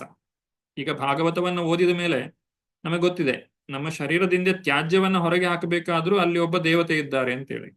ಅವರ ಸಹಾಯ ಇಲ್ದಿದ್ರೆ ತಿಂದದ್ದು ನಮಗೇನು ತಿನ್ಲಿಕ್ಕೂ ಆಗುದಿಲ್ಲ, ತಿಂದದ್ದು ಜೀರ್ಣನೂ ಆಗುದಿಲ್ಲ, ಜೀರ್ಣ ಆದ್ರೂ ಅದು ಹೊರಗೆ ಬರುವುದಿಲ್ಲ. ಹಾಗಾಗಿ ನಾವು ಕಷ್ಟಕ್ಕೆ ಸಿಲುಕಿಕೊಳ್ತೇವೆ. ಹಾಗಾಗಿ ನಾನು ಮಾಡಿದ್ದು ಅಂತ ಹೇಳುವಂಥದ್ದೇನಿದೆ, ಒಂದು ಏನನ್ನಾದ್ರೂ ಬರಿಬೇಕು ಅಂತ ಹೇಳಿದ್ರೆ ಅದಕ್ಕೆ ಬೇಕಾದ ಶಕ್ತಿಯನ್ನು ಕೊಡುವುದು ಕೂಡ ಈ ದೇವತೆಗಳ ಸಹಾಯದಿಂದಲೇ ನಡೆಯುವಂಥದ್ದು. ಮೂಲದಲ್ಲಿ ಭಗವಂತನೇ, ಈಶ್ವರ ಪರಮಕೃಷ್ಣ ಸಚ್ಚಿದಾನಂದ ವಿಗ್ರಹ, ಅನಾದಿರಾದಿರ್ ಗೋವಿಂದ ಸರ್ವಕಾರಣ ಕಾರಣನು, ಸರ್ವಕಾರಣ ಕಾರಣನು ಭಗವಂತನೇ ಆಗಿದ್ದಾನೆ. ಇದನ್ನ ತಿಳಿದವನು ಅಹಂಕಾರದಿಂದ ಮೆರೆಯುವುದಿಲ್ಲ. ಇದು 3 ಅಂತಃಕರಣಗಳು, ಮನಸ್ಸು, ಬುದ್ಧಿ, ಅಹಂಕಾರ. ಈ 3 ಅಂತಃಕರಣಗಳಿಂದ ನಾವು ಕೆಲಸ ಮಾಡ್ತೇವೆ. ಇದು ಕಣ್ಣಿಗೆ ಕಾಣುವುದಿಲ್ಲ, ಆದ್ರೆ ಇದೆ ಅನ್ನೋದನ್ನ ನಾವು ಅನುಭವದಿಂದ ಅರ್ಥ ಮಾಡಿಕೊಳ್ಳಿಕ್ಕೆ ಸಾಧ್ಯ. ಹೇಗೆ ಭಗವಂತನನ್ನು ಕೂಡ ನಾವು ಅನುಭವದಿಂದ ಕಾಣಲಿಕ್ಕೆ ಸಾಧ್ಯ. ಭಗವಂತನನ್ನು ನನಗೆ ತೋರಿಸಿ ಅಂತ ಹೇಳಿ ಯಾರಾದ್ರೂ ಕೇಳಿದ್ರೆ ನಾವು ಅವರಿಗೆ ಸ್ಥೂಲವಾಗಿ ತೋರಿಸ್ಲಿಕ್ಕೆ ಸಾಧ್ಯ ಇಲ್ಲ. ಯಾಕಂದ್ರೆ ಭಗವಂತ ಸೂಕ್ಷ್ಮ ಅಥವಾ ಭಗವಂತ ಆಧ್ಯಾತ್ಮಿಕ. ಅವನು ಭೌತಿಕವಾದಂತಹ ಸ್ಥೂಲ ಶರೀರವನ್ನ ನಮ್ಮ ರೀತಿಯಾಗಿ ಹೊಂದಿರುವಂತದ್ದಲ್ಲ. ಆತನ ಶರೀರವು ಆಧ್ಯಾತ್ಮಿಕವಾಗಿರುವಂತಹದ್ದು. ಭಗವಂತನ ಇರುವಿಕೆಯನ್ನು ನಾವು ತಿಳಿಯಬೇಕು ಅಂತೇಳಿದ್ರೆ ಆಧ್ಯಾತ್ಮಿಕವಾದಂತಹ ವಿಧಾನದಿಂದಲೇ ಮಾಡಬೇಕು. ಗುರುಗಳು ಹೇಳಿದಂತಹ ಆ ಒಂದು ದಾರಿಯಲ್ಲಿ ನಾವು ನಡೆದುಕೊಂಡು ಹೋದ್ರೆ ನಮಗೆ ಅನುಭವಕ್ಕೆ ಬರ್ತದೆ. ಅದನ್ನೇ ಆತ್ಮ ಸಾಕ್ಷಾತ್ಕಾರ ಅಥವಾ ಭಗವತ್ ಸಾಕ್ಷಾತ್ಕಾರ ಅಂತ ಹೇಳಿ ಕರೆಯುವಂತಹದ್ದು. ಈ ರೀತಿ ಭಾಗವತವು ನಮಗೆ ಈ ಎಲ್ಲ ವಿಚಾರಗಳನ್ನ ಬಹಳ ವಿವರವಾಗಿ ತಿಳಿಸ್ತಾ ಇದೆ. 33ನೇ ಶ್ಲೋಕ. ಹೀಗೆ ಈ ಎಲ್ಲವುಗಳಿಂದ ದೇವೋತ್ತಮ ಪರಮಪುರುಷನ ಬಹಿರಂಗ ಲಕ್ಷಣವು ಉಂಟಾಗಿದೆ. ನಾನು ನಿನಗೆ ವಿವರಿಸಿರುವಂತೆ ಗ್ರಹಗಳಂತಹ ಸ್ಥೂಲ ರೂಪಗಳಿಂದ ಆವೃತವಾಗಿವೆ. ಈ ಪ್ರಪಂಚವು ಒಂದು ಸೃಷ್ಟಿಯಾಗಿರುವುದೇ ಈ ಎಲ್ಲಾ ವಿಚಾರಗಳಿಂದ. ಜೀವಿಗಳಿರಬಹುದು ಅಥವಾ ಬೇರೆ ಬೇರೆ ಗ್ರಹವ್ಯೂಹಗಳಿರಬಹುದು, ಇದೆಲ್ಲವೂ ಕೂಡ ಈ ವಿಚಾರಗಳಿಂದಲೇ ಆಗಿರುವಂಥದ್ದು. ಅತಾಪರಂ ಸೂಕ್ಷ್ಮತಮಂ ಅವ್ಯಕ್ತಂ ನಿರ್ವಿಶೇಷಣಂ ಅನಾದಿಮಧ್ಯ ನಿಧನಂ ನಿತ್ಯಂ ವಾಂಗ್ಮನಸಾ ಪರಂ. 34ನೇ ಶ್ಲೋಕ. 33ನೇ ಶ್ಲೋಕ ಸ್ಥೂಲವಾದಂತಹ ವಿಚಾರಗಳನ್ನು ತಿಳಿಸಿದ್ರೆ 34-35ನೇ ಶ್ಲೋಕ ಸೂಕ್ಷ್ಮವಾದ ವಿಚಾರಗಳನ್ನು ತಿಳಿಸ್ತಾರೆ. ಆದ್ದರಿಂದ ಇದರ ಜಡ ಅಭಿವ್ಯಕ್ತಿಯ ಆಚೆಗೆ ಅತಿ ಸೂಕ್ಷ್ಮಕ್ಕಿಂತ ಸೂಕ್ಷ್ಮತಮವಾದ ದಿವ್ಯ ಅಭಿವ್ಯಕ್ತಿ ಇದೆ. ಅದಕ್ಕೆ ಆದಿ ಇಲ್ಲ, ಮಧ್ಯದ ಹಂತವಿಲ್ಲ ಮತ್ತು ಅಂತ್ಯವಿಲ್ಲ.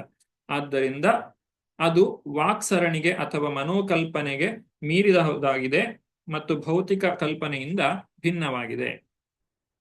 ಮನಸ್ಸು ಮತ್ತು ಬುದ್ಧಿ, ಅಹಂಕಾರ ಇತ್ಯಾದಿಗಳನ್ನು ನಾವು ಸ್ಥೂಲವಾಗಿ ಅರ್ಥ ಮಾಡಿಕೊಳ್ಳಿಕ್ಕೆ ಸಾಧ್ಯ ಇಲ್ಲ. ಅದನ್ನು ನಾವು ಅನುಭವಿಸಿಯೇ ತಿಳಿದುಕೊಳ್ಳಬೇಕಾಗುತ್ತದೆ.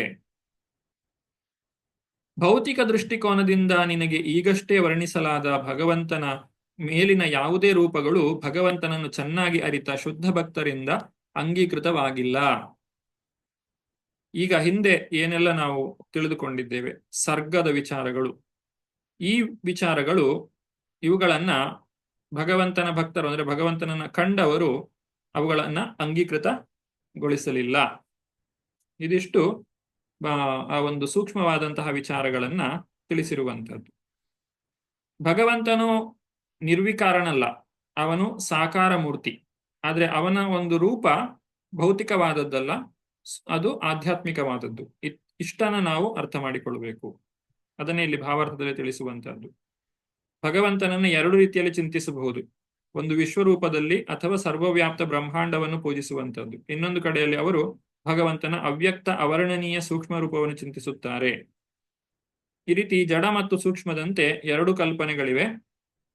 ಜಡದಲ್ಲಿಯೂ ಕೂಡ ಭಗವಂತನನ್ನ ತಿಳಿದುಕೊಳ್ಳಬಹುದು, ಅಥವಾ ಈ ಒಂದು ಸೂಕ್ಷ್ಮ ರೂಪದಲ್ಲಿಯೂ ಕೂಡ ಭಗವಂತನನ್ನ ಕಾಣಲಿಕ್ಕೆ ಸಾಧ್ಯ ಇದೆ. ಆದರೆ ಯಾರು ವಿದ್ವಾಂಸರಾದಂತಹ ಭಗವದ್ಭಕ್ತರಿರ್ತಾರೋ ಅವರು ಭಗವಂತನ ನಿಜವಾದಂತಹ ರೂಪವನ್ನ, ದ್ವಿಭುಜ ಮುರಳೀಧರ ಶ್ಯಾಮಸುಂದರ ರೂಪವನ್ನೇ ಕಾಣ್ತಾರೆ. ವಾಸುದೇವ ಸರ್ವಮಿತಿ ಅಂತ ಹೇಳ್ತೇವೆ. ವಾಸುದೇವ ಸರ್ವಮಿತಿ ಸಮಹಾತ್ಮ ಸುದುರ್ಲಭ. ಯಾರು ಎಲ್ಲಾ ಕಡೆ ಭಗವಂತನನ್ನ ಕಾಣ್ತಾರೋ ಅವರು ಶುದ್ಧ ಭಕ್ತರು ಅಂತೇಳಿ. ಸ್ಥಾವರ ಜಂಗಮ ದೇಕೆ ನಾದೇಕೆ ತಾರಮೂರ್ತಿ ಸರ್ವತ್ರ ಹಯ ನಿಜ ಇಷ್ಟ ದೇವ ಸ್ಫೂರ್ತಿ. ಆದ್ರೆ ಅದನ್ನೇ ನಾವು ಎಲ್ಲ ಕಡೆ ಏನು ಕಾಣ್ತೇವೋ ಅದೇ ದೇವರು ಅಂತ ಹೇಳ್ಕೊಳ್ಬಾರ್ದು. ವಾಸುದೇವ ಸರ್ವಮಿತಿ ಅನ್ನೋದು ಸರಿ, ಆದ್ರೆ ಸರ್ವಮಿತಿ ವಾಸುದೇವ ಅಂತ ಹೇಳಲಿಕ್ಕೆ ಸಾಧ್ಯ ಇಲ್ಲ. ಎಲ್ಲಾ ಅಭಿವ್ಯಕ್ತಿಯಲ್ಲಿಯೂ ಭಗವಂತನಿದ್ದಾನೆ. ಆದ್ರೆ ಏನು ಭೌತಿಕವಾದ ಅಭಿವ್ಯಕ್ತಿ ಕಾಣ್ತಾ ಇದೆಯೋ ಅದಷ್ಟೇ ಭಗವಂತ ಅಂತ ಹೇಳಿ ತಿಳ್ಕೊಂಡ್ರೆ ಅದು ನಮ್ಮ ತಪ್ಪು ಕಲ್ಪನೆಯಾಗುತ್ತದೆ. ಭಗವಂತನಿಗೆ ತನ್ನದೇ ಆದಂತಹ ರೂಪ ಇದೆ, ಆಧ್ಯಾತ್ಮಿಕವಾದಂತಹ ರೂಪ ಇದೆ. ಅದನ್ನ ನಿಜವಾದಂತಹ ಭಗವದ್ಭಕ್ತರು ಇದನ್ನ ಅರ್ಥ ಮಾಡಿಕೊಳ್ತಾರೆ. ಭಗವದ್ಗೀತೆಯ 11ನೇ ಅಧ್ಯಾಯದ 45ನೇ ಶ್ಲೋಕದಲ್ಲಿ ಹೇಳ್ತಾರೆ, ಅದೃಷ್ಟ ಪೂರ್ವಂ ಹೃಷಿತೋಸ್ಮಿ ದೃಷ್ಟ್ವಾ ಭಯೇನ ಚ ಪ್ರವೃತಿಥಂ ಮನೋ ಮೇ ತದೇವ ಮೇ ದರ್ಶಯ ದೇವ ರೂಪಂ ಪ್ರಸೀದ ದೇವೇಶ ಜಗನ್ನಿವಾಸ. ಅಂದ್ರೆ ಅರ್ಜುನ ಹೇಳುದು, ಈ ಒಂದು ವಿಶ್ವರೂಪವನ್ನ ಕಂಡು ನನಗೆ ನಿನ್ನ ವಿಶ್ವರೂಪವನ್ನ ಕಂಡದ್ದು ಸಾಕು, ನನಗೆ ನಿನ್ನ ಸೌಮ್ಯವಾದಂತಹ ರೂಪವನ್ನೇ ತೋರಿಸು. ಅಂದ್ರೆ ಯಾರು ಭಗವದ್ ಭಕ್ತರಾಗಿರ್ತಾರೋ ಅವರಿಗೆ ಭಗವಂತನ ಮುರಳೀಧರ ಶ್ಯಾಮಸುಂದರ ರೂಪವೇ ಬಹಳಷ್ಟು ಇಷ್ಟ. ಅದನ್ನು ಎಷ್ಟು ಹೊತ್ತು ಬೇಕಾದ್ರೂ ಕಾಣಬಹುದು. ಆದ್ರೆ ಈ ಭಯ ಹುಟ್ಟಿಸುವಂತಹ ವಿಶ್ವರೂಪವನ್ನ ಕಂಡಾಗ ಅರ್ಜುನನು ಕೂಡ ಗೊಂದಲಕ್ಕೆ ಒಳಗಾಗ್ತಾನೆ. ಅವನು ಕೂಡ ಸಾಕು ಅಂತ ಹೇಳುವುದನ್ನ ನಾವು ಭಗವದ್ಗೀತೆಯಲ್ಲಿ ಕಂಡಿದ್ದೇವೆ. ಹಾಗೆ ಭಗವಂತನ ತ್ರಿಪಾದ ವಿಭೂತಿ ಮತ್ತೆ ಏಕಪಾದ ವಿಭೂತಿಯ ಬಗ್ಗೆ ತಿಳಿಸ್ತಾರೆ. ಏಕಪಾದ ವಿಭೂತಿ ಅಂದ್ರೆ ಭೌತಿಕವಾದದ್ದು, ಈ ಮಹತ್ತತ್ವದಿಂದ ಸೃಷ್ಟಿಯಾದಂತಹದ್ದು. ತ್ರಿಪಾದ ವಿಭೂತಿ ಅಂತ ಹೇಳಿದ್ರೆ ಆಧ್ಯಾತ್ಮಿಕ ಪ್ರಪಂಚ, ಆಧ್ಯಾತ್ಮಿಕ ವಿಶ್ವ. ಅದು 3 ಪಟ್ಟು, ಇದು 1 ಪಟ್ಟು. ಈ ರೀತಿ ವಿಭಾಗವನ್ನ ಮಾಡಿ ತೋರಿಸಿದ್ದಾರೆ. ಇದಿಷ್ಟು ಸರ್ಗದ ವಿಚಾರ. ಇನ್ನು ವಿಸರ್ಗ ಅಂತ ಹೇಳಿದ್ರೆ ಬ್ರಹ್ಮನು ಏನು ಸೃಷ್ಟಿ ಮಾಡಿದ, ಇದಿಷ್ಟನ್ನು ಭಗವಂತ ಮಾಡಿಕೊಟ್ಟಾಗಿದೆ. ಅಂದ್ರೆ ತರಕಾರಿ ಎಲ್ಲ ತಂದಿಟ್ಟಿದ್ದಾರೆ, ಈಗೇನು ಅದನ್ನ ಹೆಚ್ಚಿ ಅದನ್ನ ಅಡಿಗೆ ಮಾಡುವುದಷ್ಟೇ ಕೆಲಸ ಬಾಕಿ ಇರುವಂತದ್ದು. ಅದು 36ರಿಂದ 47ನೇ ಶ್ಲೋಕದವರೆಗೆ ತಿಳಿಸ್ತಾರೆ ಇಲ್ಲಿ ಶ್ರೀಮದ್ ಭಾಗವತದಲ್ಲಿ. 36ನೇ ಶ್ಲೋಕದಲ್ಲಿ ಹೇಗೆ ಭಗವಂತನು ಎಲ್ಲದರೊಳಗಿದ್ದು ಎಲ್ಲ ಕೆಲಸವನ್ನು ಮಾಡ್ತಾನೆ ಅಂತ ಹೇಳಿ. ಮೊದಲನೇದಾಗಿ ಬ್ರಹ್ಮದೇವ, ಅವನೇ ಎಲ್ಲ ಕಾರ್ಯವನ್ನ ಮಾಡುವಂತಹದ್ದು. ಹಾಗೆ ಅಂದುಕೊಂಡ್ರೆ ಬ್ರಹ್ಮದೇವನಿಗೂ ಅಹಂಕಾರ ಬರಬಹುದು. ಹಾಗಾಗಿ ಬ್ರಹ್ಮನೊಳಗೆ ಇದ್ದುಕೊಂಡು ಭಗವಂತ ಎಲ್ಲವನ್ನು ಮಾಡಿಸ್ತಾ ಇದ್ದಾನೆ ಅಂತ ತಿಳ್ಕೊಳ್ಳುವುದೇ ಬುದ್ಧಿವಂತಿಕೆ. ಸವಾಚ್ಯ ವಾಚಕತೆಯ ಭಗವಾನ್ ಬ್ರಹ್ಮರೂಪಧೃಕ್ ನಾಮರೂಪ ಕ್ರಿಯಾಧತ್ತೆ ಸಕರ್ಮ ಕರ್ಮಕಾಪರಃ. ಬ್ರಹ್ಮರೂಪಧೃಕ್, ದೇವೋತ್ತಮ ಪರಮಪುರುಷನಾದ ಅವನು ತನ್ನ ದಿವ್ಯ ನಾಮಗುಣ ಲೀಲೆಗಳು ಪರಿವಾರ ಮತ್ತು ದಿವ್ಯ ವೈವಿಧ್ಯಗಳಿಗೆ ಒಳಪಟ್ಟು ಸ್ವಯಂ ದಿವ್ಯ ರೂಪದಲ್ಲಿ ವ್ಯಕ್ತನಾಗುತ್ತಾನೆ. ಅಂತಹ ಚಟುವಟಿಕೆಗಳಿಂದ ಅಬಾಧಿತನಾಗಿದ್ದರೂ ಅವನು ಅವುಗಳಲ್ಲಿ ನಿರತನಾದಂತೆ ತೋರುತ್ತಾನೆ. ಭಗವಂತನಿಗೆ ಯಾವುದೇ ಕೆಲಸವನ್ನ ಮಾಡುವ ಅಗತ್ಯ ಇಲ್ಲ. ಭಗವದ್ಗೀತೆಯಲ್ಲಿ ಹೇಳಿದ್ದಾರೆ, ಕರ್ಮದಲ್ಲಿ ಅಕರ್ಮವನ್ನ ನೋಡು, ಅಕರ್ಮದಲ್ಲಿ ಕರ್ಮವನ್ನ ನೋಡು ಅಂತ ಹೇಳಿ. ಅದು ಈ ಒಂದು ವಿಚಾರದ ಕುರಿತಾಗಿ ಹೇಳಿರುವಂತಹದ್ದು. ಕರ್ಮದಲ್ಲಿ ಅಕರ್ಮವನ್ನ ನೋಡು ಅಂದ್ರೆ ನಾವು ಈ ಪ್ರಪಂಚದಲ್ಲಿ ಬಹಳಷ್ಟು ಕೆಲಸಗಳನ್ನ ಮಾಡುವಂತೆ ಕಾಣ್ತದೆ. ನಾನು ಬೆಳಗ್ಗೆ ಹೇಳ್ತೇನೆ, ಏನೆಲ್ಲ ಕೆಲಸಗಳನ್ನ ಮಾಡ್ತೇನೆ, ಉದ್ಯೋಗಕ್ಕೆ ಹೋಗ್ತೇನೆ, ಹಣ ಸಂಪಾದನೆ ಮಾಡ್ತೇನೆ, ಅನೇಕ ಜನರನ್ನ ಭೇಟಿ ಮಾಡ್ತೇನೆ, ಇದೆಲ್ಲವೂ ಕರ್ಮ. ಆದ್ರೆ ಅದರಲ್ಲಿ ಅಕರ್ಮವನ್ನ ಕಾಣು, ಯಾಕಂದ್ರೆ ಅದು ನೀನು ಮಾಡ್ತಾ ಇಲ್ಲ, ನಿನ್ನೊಳಗಿರುವಂತಹ ಆ ಭಗವಂತನೇ ಮಾಡಿಸ್ತಾ ಇರುವಂತಹದ್ದು. ಆಧ್ಯಾತ್ಮಿಕ, ಆದಿಭೌತಿಕ, ಆದಿದೈವಿಕ ವಿಚಾರಗಳಿಂದ ಈ ಕೆಲಸ ನಡೀತಾ ಇದೆ. ಹಾಗಾಗಿ ಕರ್ಮದಲ್ಲಿ ಅಕರ್ಮವನ್ನ ನೋಡು, ಅಕರ್ಮದಲ್ಲಿ ಕರ್ಮವನ್ನ ನೋಡು. ಅಂದ್ರೆ ಭಗವಂತ ಇದ್ರೊಳಗೆ ಎಲ್ಲ ಒಳಗಿದ್ರೂ ಕೂಡ ಅವನು ಕಾಣಿಸುವುದಿಲ್ಲ. ಭಗವಂತ ಎಲ್ಲವನ್ನು ಕೂಡ ನಿಯಂತ್ರಣ ಮಾಡ್ತಾ ಇದ್ದಾನೆ. ಹೇಗೆ ಒಂದು ಮಾಲೆಯ ಒಳಗಿರುವಂತಹ ದಾರ, ಎಲ್ಲ ಆ ಮಾಲೆಯಲ್ಲಿರುವ ಎಲ್ಲ ಮಣಿಗಳನ್ನು ಒಟ್ಟಿಗೆ ಹಿಡಿದಿದ್ರು ದಾರ ಕಾಣುವುದಿಲ್ಲ. ಹಾಗೆ ಭಗವಂತನೇ ಎಲ್ಲವನ್ನು ಮಾಡಿಸುವಂತದ್ದು, ಸರ್ವ ಕಾರಣ ಕಾರಣ. ಆದ್ರೆ ಅವನು ನಮಗೆ ಕಾಣುವುದೇ ಇಲ್ಲ, ಅವನು ಕೆಲಸ ಮಾಡ್ತಾ ಇದ್ದಾನೆ ನಮ್ಗೆ ಗೊತ್ತಾಗೋದಿಲ್ಲ. ಅಲ್ಲಿ ನಾವು ಅಕರ್ಮದಲ್ಲಿ ಕರ್ಮವನ್ನು ಕಾಣಬೇಕು. ನಮ್ಮ ಕರ್ಮದಲ್ಲಿ ನಾವು ಅಕರ್ಮವನ್ನ ಕಾಣಬೇಕು, ಭಗವಂತನ ಅಕರ್ಮದಲ್ಲಿ ನಾವು ಕರ್ಮವನ್ನ ಕಾಣಬೇಕು. ಅದು ನಿಜವಾದಂತಹ ಬುದ್ಧಿವಂತನ ಲಕ್ಷಣ, ಅದು ನಿಜವಾದಂತಹ ದೃಷ್ಟಿ. ಈ ರೀತಿ ನಾವು ಮಾಡಬೇಕು. ಅದನ್ನು ಇಲ್ಲಿ ಹೇಳ್ತಾ ಇದ್ದಾರೆ, ನಮಾಂ ಕರ್ಮಾಣಿ ಲಿಂಪಂತಿ ನಮೇ ಕರ್ಮ ಫಲೇ ಸ್ಪೃಹ ಇತಿಮಾಂ ಯೋಭಿಜಾನಾತಿ ಕರ್ಮಭಿರ್ನ ಸಬದ್ಯತೆ.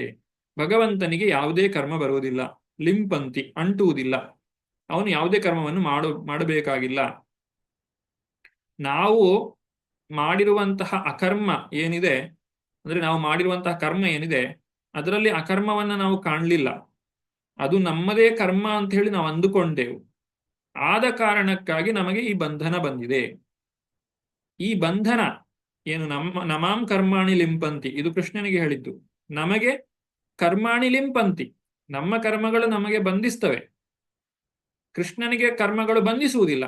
ಹಾಗಾಗಿ ಕೃಷ್ಣ ಶರೀರವನ್ನ ಸ್ವೀಕಾರ ಮಾಡಬೇಕಾಗಿಲ್ಲ. ನಮಗೆ ಕರ್ಮಗಳು ಬಂಧಿಸ್ತವೆ, ಹಾಗಾಗಿ ನಾವು ಶರೀರವನ್ನ ಸ್ವೀಕಾರ ಮಾಡ್ತೇವೆ. ಈ ಇಷ್ಟು ವಿಚಾರಗಳನ್ನು ನಾವು ಅರ್ಥ ಮಾಡಿಕೊಳ್ಬೇಕು. ಹಾಗಾಗಿ ಬ್ರಹ್ಮನೂ ಕೂಡ ಒಬ್ಬ ಜೀವಿ, ಅವನು ನಮ್ಮಂತೆಯೇ ಜೀವಿ, ಆದರೆ ಬಹಳ ಎತ್ತರಕ್ಕೆ ಏರಿರುವಂತಹ ಪುಣ್ಯ ಜೀವಿ. ಆತನು ಭಗವಂತನ ಭಕ್ತನಾಗಿರ್ತಾನೆ. ಆದ್ರಿಂದ ಭಗವಂತನ ಒಂದು ಇಚ್ಛೆಗೆ ಅನುಗುಣವಾಗಿ ತಾನು ಕೆಲಸಗಳನ್ನ ಮಾಡ್ತಾನೆ. ಭಗವಂತನು ಬ್ರಹ್ಮದೇವರ ಒಳಗಿದ್ದುಕೊಂಡು ಕೆಲಸವನ್ನ ಮಾಡುವುದು. ಹಾಗಾಗಿ ವಿಸರ್ಗವನ್ನು ಕೂಡ ಭಗವಂತನೇ ಮಾಡುವುದು, ಆದರೆ ಬ್ರಹ್ಮನ ಮುಖಾಂತರವಾಗಿ ಮಾಡ್ತಾ ಇದ್ದಾನೆ.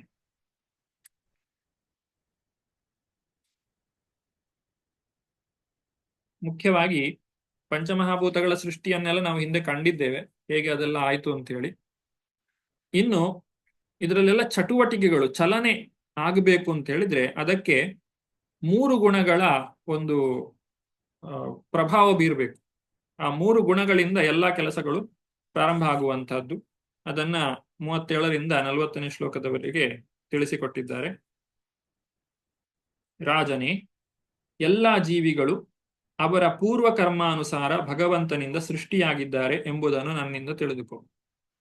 ಇದು ಬ್ರಹ್ಮ ಮತ್ತು ದಕ್ಷನಂತಹ ಅವನ ಮಕ್ಕಳು, ವೈವಸ್ವತ ಮನುವಿನಂತಹ ಕಾಲಾವಧಿಯ ಒಡೆಯರು, ಇಂದ್ರ ಚಂದ್ರ ವರುಣರಂತಹ ದೇವತೆಗಳು, ಭೃಗು ವ್ಯಾಸ ವಸಿಷ್ಠರಂತಹ ಮಹರ್ಷಿಗಳು, ಪಿತೃಲೋಕ ಮತ್ತು ಸಿದ್ಧಲೋಕಗಳ ನಿವಾಸಿಗಳು, ಚಾರಣರು, ಗಂಧರ್ವರು, ವಿದ್ಯಾಧರರು, ಅಸುರರು, ಯಕ್ಷರು, ಕಿನ್ನರರು ಮತ್ತು ಅಪ್ಸರರು, ನಾಗರು, ಮಂಗನಾಕೃತಿಯ ಕಿಂಪುರುಷರು, ಮಾನವ ಜೀವಿಗಳು, ಮಾತೃಲೋಕ ನಿವಾಸಿಗಳು, ದಾನವರು, ಪಿಶಾಚರು, ಭೂತಗಳು, ಪ್ರೇತಗಳು, ಉನ್ಮತ್ತರು ಮತ್ತು ದುಷ್ಟಚೇತನಗಳು, ಶುಭ ಮತ್ತು ಅಶುಭ ನಕ್ಷತ್ರಗಳು, ತುಂಟ ಪಿಶಾಚಗಳು, ಕಾಡು ಮೃಗಗಳು, ಪಕ್ಷಿಗಳು, ಸಾಕು ಪ್ರಾಣಿಗಳು, ಸರೀಸೃಪಗಳು, ಪರ್ವತಗಳು, ಚರಾಚರ ಜೀವಿಗಳು, ಭ್ರೂಣ, ಮೊಟ್ಟೆ, ಬೆವರು ಮತ್ತು ಬೀಜದಿಂದ ಜನಿಸುವ ಜೀವಿಗಳು ಮತ್ತು ಎಲ್ಲಾ ಇತರರು, ನೀರಿನಲ್ಲಿ, ಭೂಮಿಯಲ್ಲಿ ಅಥವಾ ಆಕಾಶದಲ್ಲಿರಲಿ, ಸುಖದಲ್ಲಿ ದುಃಖದಲ್ಲಿ ಅಥವಾ ಸುಖ ದುಃಖ ಸಮ್ಮಿಶ್ರದಲ್ಲಿರಲಿ, ಈ ಎಲ್ಲವನ್ನು ಒಳಗೊಂಡಿರುತ್ತದೆ.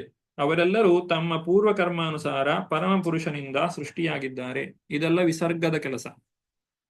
ಇಲ್ಲಿ ಬ್ರಹ್ಮದೇವರು ನಮಗೆ ಶರೀರವನ್ನು ಕೊಟ್ಟಿದ್ದಾರೆ, ನಮ್ಮ ಶರೀರವನ್ನು ಸೃಷ್ಟಿ ಮಾಡಿದ್ದಾರೆ, ಅದೆಲ್ಲ ಸರಿ. ಆದ್ರೆ ನಮಗೆ ಇದೇ ಶರೀರ ಯಾಕೆ ಬಂತು? ಅದಕ್ಕೆ ನಾವೇ ಕಾರಣ. ನಾವು ಮಾಡಿದಂತಹ ಪೂರ್ವದಲ್ಲಿ ಮಾಡಿದ ಕರ್ಮದಿಂದಾಗಿ ನಮಗೆ ಒಂದು ಶರೀರವನ್ನ ಕೊಡುವಂತಹದ್ದು. ಆದ್ರೆ ಆ ಶರೀರವನ್ನ ನೀಡ್ಲಿಕ್ಕೆ ಬೇಕಾದಂತಹ ವ್ಯವಸ್ಥೆ ಮಾಡಿದ್ದು ಮಾತ್ರ ಬ್ರಹ್ಮದೇವ. ಅದೇ ಇಲ್ಲಿ ವಿಸರ್ಗ ಅಂತ ಹೇಳಿ ಹೇಳಿದ್ದಾರೆ. ಬೇರೆ ಬೇರೆ ಜೀವಿಗಳು ಎಷ್ಟು ಪುಣ್ಯ ಮಾಡಿದ್ದಾರೆ, ಎಷ್ಟು ಪಾಪವನ್ನ ಮಾಡಿದ್ದಾರೆ, ಅದಕ್ಕೆ ಸರಿಯಾಗಿ ಅನೇಕ ರೀತಿಯಾದಂತಹ ಶರೀರಗಳು ಲಭ್ಯ ಇದೆ. ದೇವತೆಗಳಲ್ಲಿ, ಮನುಷ್ಯರಲ್ಲಿ, ರಾಕ್ಷಸರಲ್ಲಿ ಅನೇಕ ರೀತಿಯಾದಂತಹ ಶರೀರಗಳನ್ನ ಸೃಷ್ಟಿ ಮಾಡಿದ್ದಾರೆ. ಇಲ್ಲಿ ಭ್ರೂಣ, ಮೊಟ್ಟೆ, ಬೆವರು ಮತ್ತೆ ಬೀಜದಿಂದ ಉತ್ಪತ್ತಿಯಾಗುವಂತಹ ಜೀವಿಗಳು ಅಂತ ಹೇಳಿದ್ದಾರೆ. ಇಲ್ಲಿ ಯಾವುದು ಭ್ರೂಣ, ಮೊಟ್ಟೆ, ಬೆವರು ಮತ್ತೆ ಬೀಜ, ಶ್ವೇದಜ, ಅಂಡಜ, ಜರಾಯುಜ, ಉದ್ಭಿಜ ಅಂತ ಹೇಳ್ತೇವೆ. ಜರಾಯುಜ ಅಂತ ಹೇಳಿದ್ರೆ ಭ್ರೂಣದಿಂದ ಹುಟ್ಟುವಂಥದ್ದು, ಅಂಡಜ ಅಂತ ಹೇಳಿದ್ರೆ ಮೊಟ್ಟೆಯಿಂದ ಹುಟ್ಟುವಂಥದ್ದು, ಶ್ವೇದಜ ಬೆವರಿನಿಂದ ಹುಟ್ಟುವಂತಹದ್ದು. ಉದ್ಭಿಜ ಅಂದ್ರೆ ಬೀಜದಿಂದ ಹುಟ್ಟುವಂಥದ್ದು. ಇದು ಸಂಸ್ಕೃತ ಪದದಲ್ಲಿ ಹೇಳುವಂಥದ್ದು. ಎಲ್ಲಾ ಜೀವಿಗಳ ಒಂದು ಹುಟ್ಟು ಈ ಮುಖಾಂತರವೇ ಆಗುವಂಥದ್ದು. ಈ ನಾಲ್ಕರಲ್ಲಿ ಒಂದರಲ್ಲಿ ಆಗುತ್ತದೆ. ಈ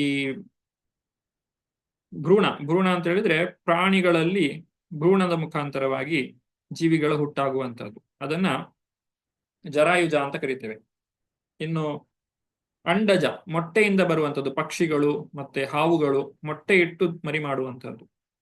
ಇನ್ನು ಶ್ವೇದಜ ಬೆವರು ಬರುವಂತಹ ಜಾಗಗಳಲ್ಲಿ ಈ ಹೇನು ಮತ್ತೆ ಇತರ ಏನ್ ಜೀವಿಗಳಿವೆ, ಕ್ರಿಮಿಗಳು, ಅವುಗಳ ಒಂದು ಉತ್ಪತ್ತಿಗೆ ಪೂರಕವಾದಂತಹ ಒಂದು ವಾತಾವರಣವನ್ನ ಸೃಷ್ಟಿ ಮಾಡುವಂಥದ್ದು ಶ್ವೇದಜ ಅಂತ ಹೇಳ್ತೇವೆ. ಹಾಗೆ ಉದ್ಬೀಜ ಅಂದ್ರೆ ಭೂಮಿಯನ್ನ ಸೀಳಿ ಬರುವಂತಹದ್ದು. ಭೂಮಿಯಲ್ಲಿ ಬೀಜ ಬಿತ್ತಿರ್ತಾರೆ, ಆ ಭೂಮಿಯನ್ನ ಭೇದಿಸಿಕೊಂಡು ಹೊರಗೆ ಬರುವುದು ಗಿಡ ಮರಗಳು. ಈ ರೀತಿ 4 ವಿಭಾಗಗಳನ್ನು ಮಾಡ್ತಾರೆ. ಇದೆಲ್ಲವನ್ನು ಮಾಡಿರುವುದು ಬ್ರಹ್ಮದೇವ. ಇದೆಲ್ಲ ಬ್ರಹ್ಮದೇವನ ಸೃಷ್ಟಿಯಾಗಿದೆ. ನಂತರ 41ನೇ ಶ್ಲೋಕದಲ್ಲಿ 3 ತ್ರಿಗುಣಗಳ ಸೃಷ್ಟಿಯನ್ನು ಹೇಳ್ತಾರೆ. ಸತ್ವಗುಣ, ರಜೋಗುಣ ಮತ್ತು ತಮೋಗುಣಗಳೆಂಬ ವಿವಿಧ ಪ್ರಕೃತಿ ಗುಣಗಳಿಗೆ ಅನುಸಾರವಾಗಿ ಬಗೆ ಬಗೆಯ ಜೀವಿಗಳಿದ್ದಾರೆ. ದೇವತೆಗಳು ಸತ್ವಗುಣದಲ್ಲಿದ್ರೆ ಸಾಮಾನ್ಯವಾಗಿ ಮನುಷ್ಯರು ರಜೋಗುಣ, ರಾಕ್ಷಸರು ತಮೋಗುಣ ಅಥವಾ ಪಿಶಾಚಿಗಳು ಇತ್ಯಾದಿ ತಮೋಗುಣಗಳಲ್ಲಿ ಇರ್ತಾರೆ. ಬೇರೆ ಬೇರೆ ಹಂತಗಳಿಗೆ ಅವುಗಳು ಆ ಗುಣಗಳನ್ನು ಬೆಳೆಸಿಕೊಂಡಿರ್ತಾರೆ. ಅವರನ್ನು ದೇವತೆಗಳು, ಮಾನವ ಜೀವಿಗಳು, ನರಕವಾಸಿ ಜೀವಿಗಳು ಎಂದು ತಿಳಿಯಲಾಗಿದೆ. ರಾಜನೇ, ಒಂದು ವಿಶಿಷ್ಟ ಪ್ರಕೃತಿ ಗುಣವೂ ಕೂಡ ಇತರ 2 ಗುಣಗಳೊಂದಿಗೆ ಮಿಶ್ರಣವಾಗಿ 3 ಭಾಗವಾಗಿದೆ. ಮತ್ತು ಹೀಗೆ ಪ್ರತಿಯೊಂದು ಬಗೆಯ ಜೀವಿಯು ಇತರ ಗುಣಗಳಿಂದ ಪ್ರಭಾವಿತನಾಗುತ್ತಾನೆ ಮತ್ತು ಅದರ ಸ್ವಭಾವಗಳನ್ನು ಪಡೆಯುತ್ತಾನೆ. ಹಿಂದೆ ನಾವು ತಿಳ್ಕೊಂಡ ಹಾಗೆ ಯಾವ ಜೀವಿಯೂ ಸಂಪೂರ್ಣವಾಗಿ ಒಂದೇ ಗುಣವನ್ನು ಹೊಂದಿರುವುದಿಲ್ಲ. ಸತ್ವಗುಣ, ರಜೋಗುಣ, ತಮೋಗುಣ 3ರ ಮಿಶ್ರಣವೇ ಇರ್ತದೆ.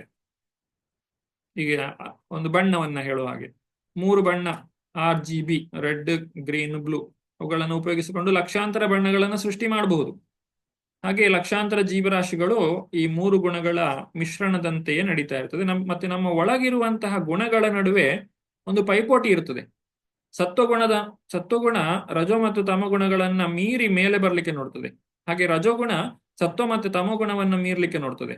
ಸತ್ವ ಮತ್ತೆ ರಜೋಗುಣವನ್ನು ಮೀರಿ ತಮೋಗುಣ ಮೇಲೆ ಬರ್ಲಿಕ್ಕೆ ಪ್ರಯತ್ನ ಮಾಡ್ತದೆ. ಈ ಒಂದು ಪೈಪೋಟಿ ನಮ್ಮೊಳಗೆ ಸದಾಕಾಲ ನಡೀತಾ ಇರ್ತದೆ. ಹೀಗೆ ವ್ಯಕ್ತಿಯು ತನ್ನ ಗುಣಗಳನ್ನ ಬದಲಾಯಿಸ್ತಾ ಇರ್ತಾನೆ. ಈ ಗುಣಗಳ ಪ್ರಚೋದನೆಯಿಂದಾಗಿಯೇ ವ್ಯಕ್ತಿಯು ಕೆಲಸವನ್ನ ಮಾಡುವಂತೆ ಆಗ್ತದೆ. ಇನ್ನು ಸೃಷ್ಟಿ ಸ್ಥಿತಿ ಲಯಗಳಿಗೆ ಅನುಸಾರವಾಗಿ ಭಗವಂತ ಮೊದಲು ಆದಂತಹ ಭಗವಂತನ ವಿಚಾರವನ್ನು ಹೇಳ್ತಾರೆ. ಇದು ಸೃಷ್ಟಿಯಾದಂಥದ್ದು 3 ಗುಣಗಳ ವಿಚಾರದಿಂದಾಗಿ. ಈಗ ಸೃಷ್ಟಿಯಾದಂತಹ ಜೀವಿಗಳನ್ನ ಪಾಲನೆ ಮಾಡುವಂತಹದ್ದು.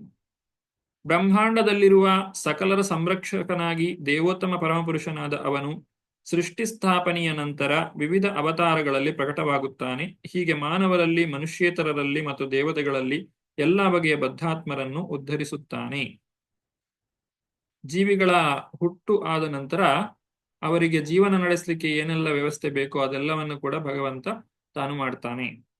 ಅದನ್ನೇ ಸ್ಥಿತಿಕಾರಕನಾದಂತಹ ಭಗವಂತ ಅಂತ ಹೇಳುವಂಥದ್ದು.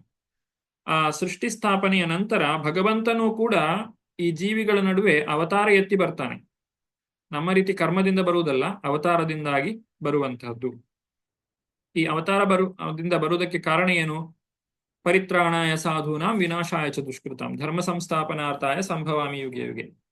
ಈ ಧರ್ಮವನ್ನ ಸ್ಥಾಪನೆ ಮಾಡಲಿಕ್ಕೆ, ದುಷ್ಟರನ್ನ ಶಿಕ್ಷಿಸ್ಲಿಕ್ಕೆ, ಶಿಷ್ಟರನ್ನ ರಕ್ಷಣೆ ಮಾಡಲಿಕ್ಕೋಸ್ಕರ ಭಗವಂತ ಅವತಾರ ತಾಳಿ ಬರ್ತಾನೆ. ಹೀಗೆ ಭಗವಂತ ಅವತಾರ ತಾಳಿ ಬಂದಾಗ, ನಾವು ಭಗವದ್ಗೀತೆಯಲ್ಲಿ ಇದನ್ನು ವಿವರವಾಗಿ ಕಂಡಿದ್ದೇವೆ, ಸಾಮಾನ್ಯವಾದ ಜನರು ಅವನನ್ನ ನಮ್ಮ ರೀತಿಯಾಗಿ ಒಬ್ಬ ವ್ಯಕ್ತಿ ಅಂತ ಹೇಳಿ ತಿಳ್ಕೊಳ್ತಾರೆ.